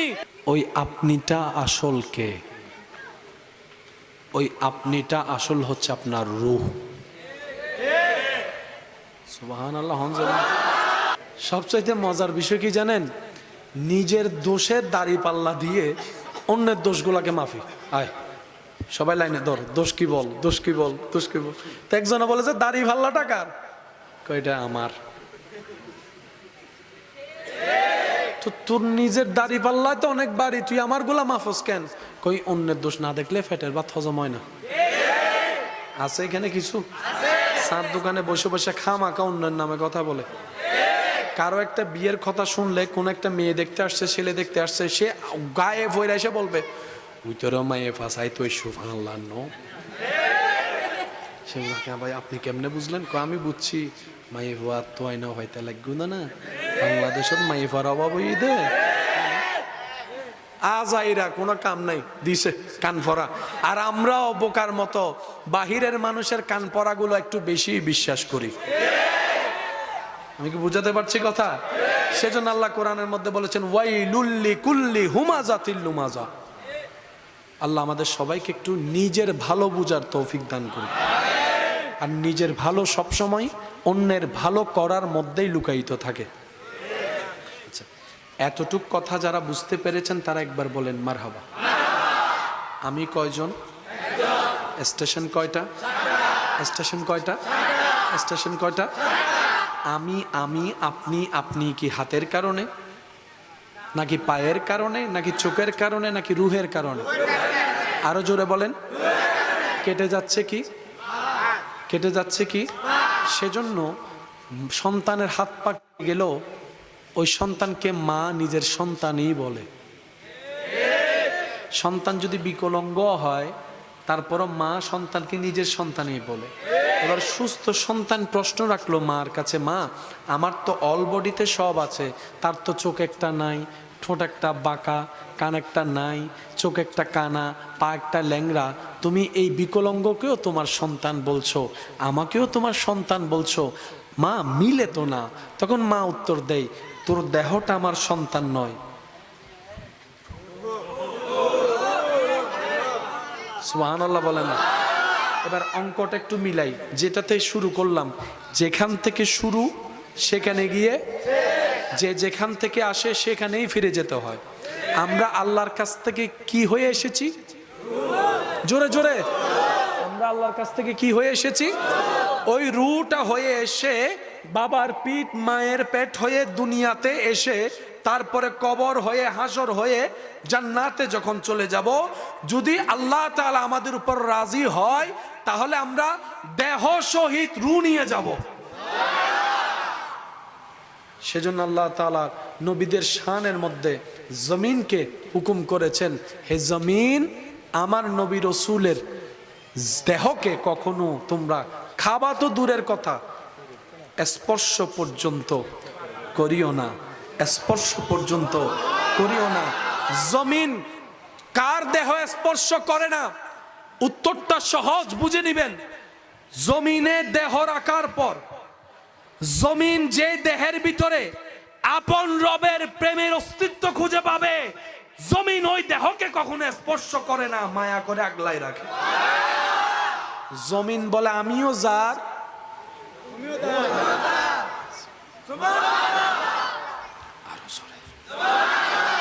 সব কিছুর মূলে কে? এখানে কোনো ফ্যাসার কিছু নাই, সব কিছুর মূলে আল্লাহ। আপনি যখন দেহের ভিতরে আল্লাহর প্রেম নিয়ে যাবেন, আল্লাহর পছন্দ হয়ে যাবেন, জমিন আপনাকে, জমিনে বলবে যে আমিও যার, আমরা আজরাইল কি নিতে আসে? টাকা। আমি যেটা প্রশ্ন করবো আপনারা শুধু বুঝে উত্তর দিবেন। আজরাইল মোবাইল নিতে আসে, কি নিতে জানি আসে? আরো জোরে, আরো জোরে। আমাদের দেহে কি রু ছাড়া আর কিছু নাই? আজরাইল সাহেব আপনি হাতটা নিয়ে যান, এটার সাথে আমার কোনো লেনদেন নাই, আমি এটা নিব কেন? আমার সাথে রুল লেনদেন, শরীরের সাথে মাটির লেনদেন। আমি আজরাইলের সাথে রুল লেনদেন, দেহের সাথে মাটির লেনদেন। যার যার লেনদেন শেষে দেখবে আমার কি, আমি আমারটা করি, মাটি মাটিরটা করবে। এবার আজরাইল যাদের জান কবজ করতে এসে দেখে যাদের রুহের মধ্যে রবের প্রেমের খুশবু পাওয়া যায়, নবীর প্রেমের খুশবু পাওয়া যায়, আদবের সৌন্দর্য দেখা যায়, প্রেমের আলোকিত স্পর্শ দেখা যায়, নেক আমলের চাহিদা দেখা যায়, যাদের রূপ নিতে এসে আজরাইল দেখে এটা তো যেখান থেকে এসেছিল ওখানকার হক আদায় করেছে, যেখান থেকে এসেছিল ওনার প্রেমে মগ্ন হয়ে আছে, যেখান থেকে এসেছিল ওনার প্রেমে ফানা হয়ে আছে, তখন আজরাইল এমন ভাবে রুটা বের করে, আজরাইল বলে আমিও যার, এটাও তার, আমিও যার, এটাও তার, আমিও যার, এটাও তার, এমন ভাবে দিয়ে বের করে কারো কোনো খবরও হয় না, ব্যথাও হয় না, কষ্টও হয় না। সবকিছুর মূলে আওয়াজটা আর একটু জোরে, সবকিছুর মূলে আজরাইল বলে আমিও যার, রুও তার। এবার রু নিয়ে গেছে, রু নিয়ে গেছে, আমাদের কাছে রেখে গেছে, কিছুক্ষণ পর সেটা বাধ্য হয়ে দিতে হবে। জোরে বলেন, আরো জোরে। মাটিতে যখন রেখে আসলাম, যতই মায়া করি না কেন এই মায়াটার এখানে কোনো দাম নাই, বাধ্য হয়ে কিন্তু কবরে দিতেই হয়। একদিন রাখি আর 5 দিন রাখি, দিতেই হবে, এছাড়া দ্বিতীয় কোনো অপশন। এখন মাটিতে যখন রাখা হলো, মাটি ওনাকে পেয়ে বলে যে কিরে আমার রবের নামের খুশবু পাওয়া যাচ্ছে,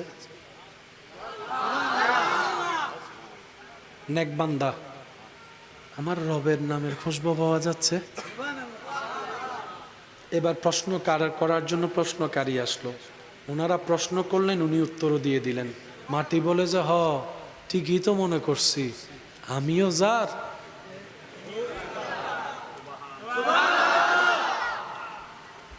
আল্লাহ আমাদেরকে একটু বুঝার তৌফিক দান করুন, ওই সম্মানটা আমাদের সবার নসিবে আল্লাহ দান করুক। আর একটু জোরে, এটা তো অনেক বড় একটা প্রাপ্য পাওয়া, চাওয়া, কি বলেন? মরণটা যদি সুন্দর হয় ঈমানের সাথে, কবরটা যদি আলোকিত হয় ঈমানের নূরে, এর চেয়ে বড় পাওয়া আর কিছু হতে পারে? আওয়াজ দিয়ে বলেন, হতে পারে? আল্লাহ ও গো আল্লাহ ক্ষমা করে দাও, মাফ করে দাও। সবাই মিলে কি আওয়াজে আল্লাহ ও গো আল্লাহ ক্ষমা করে দাও, মাফ। জীবন মোদের যতদিন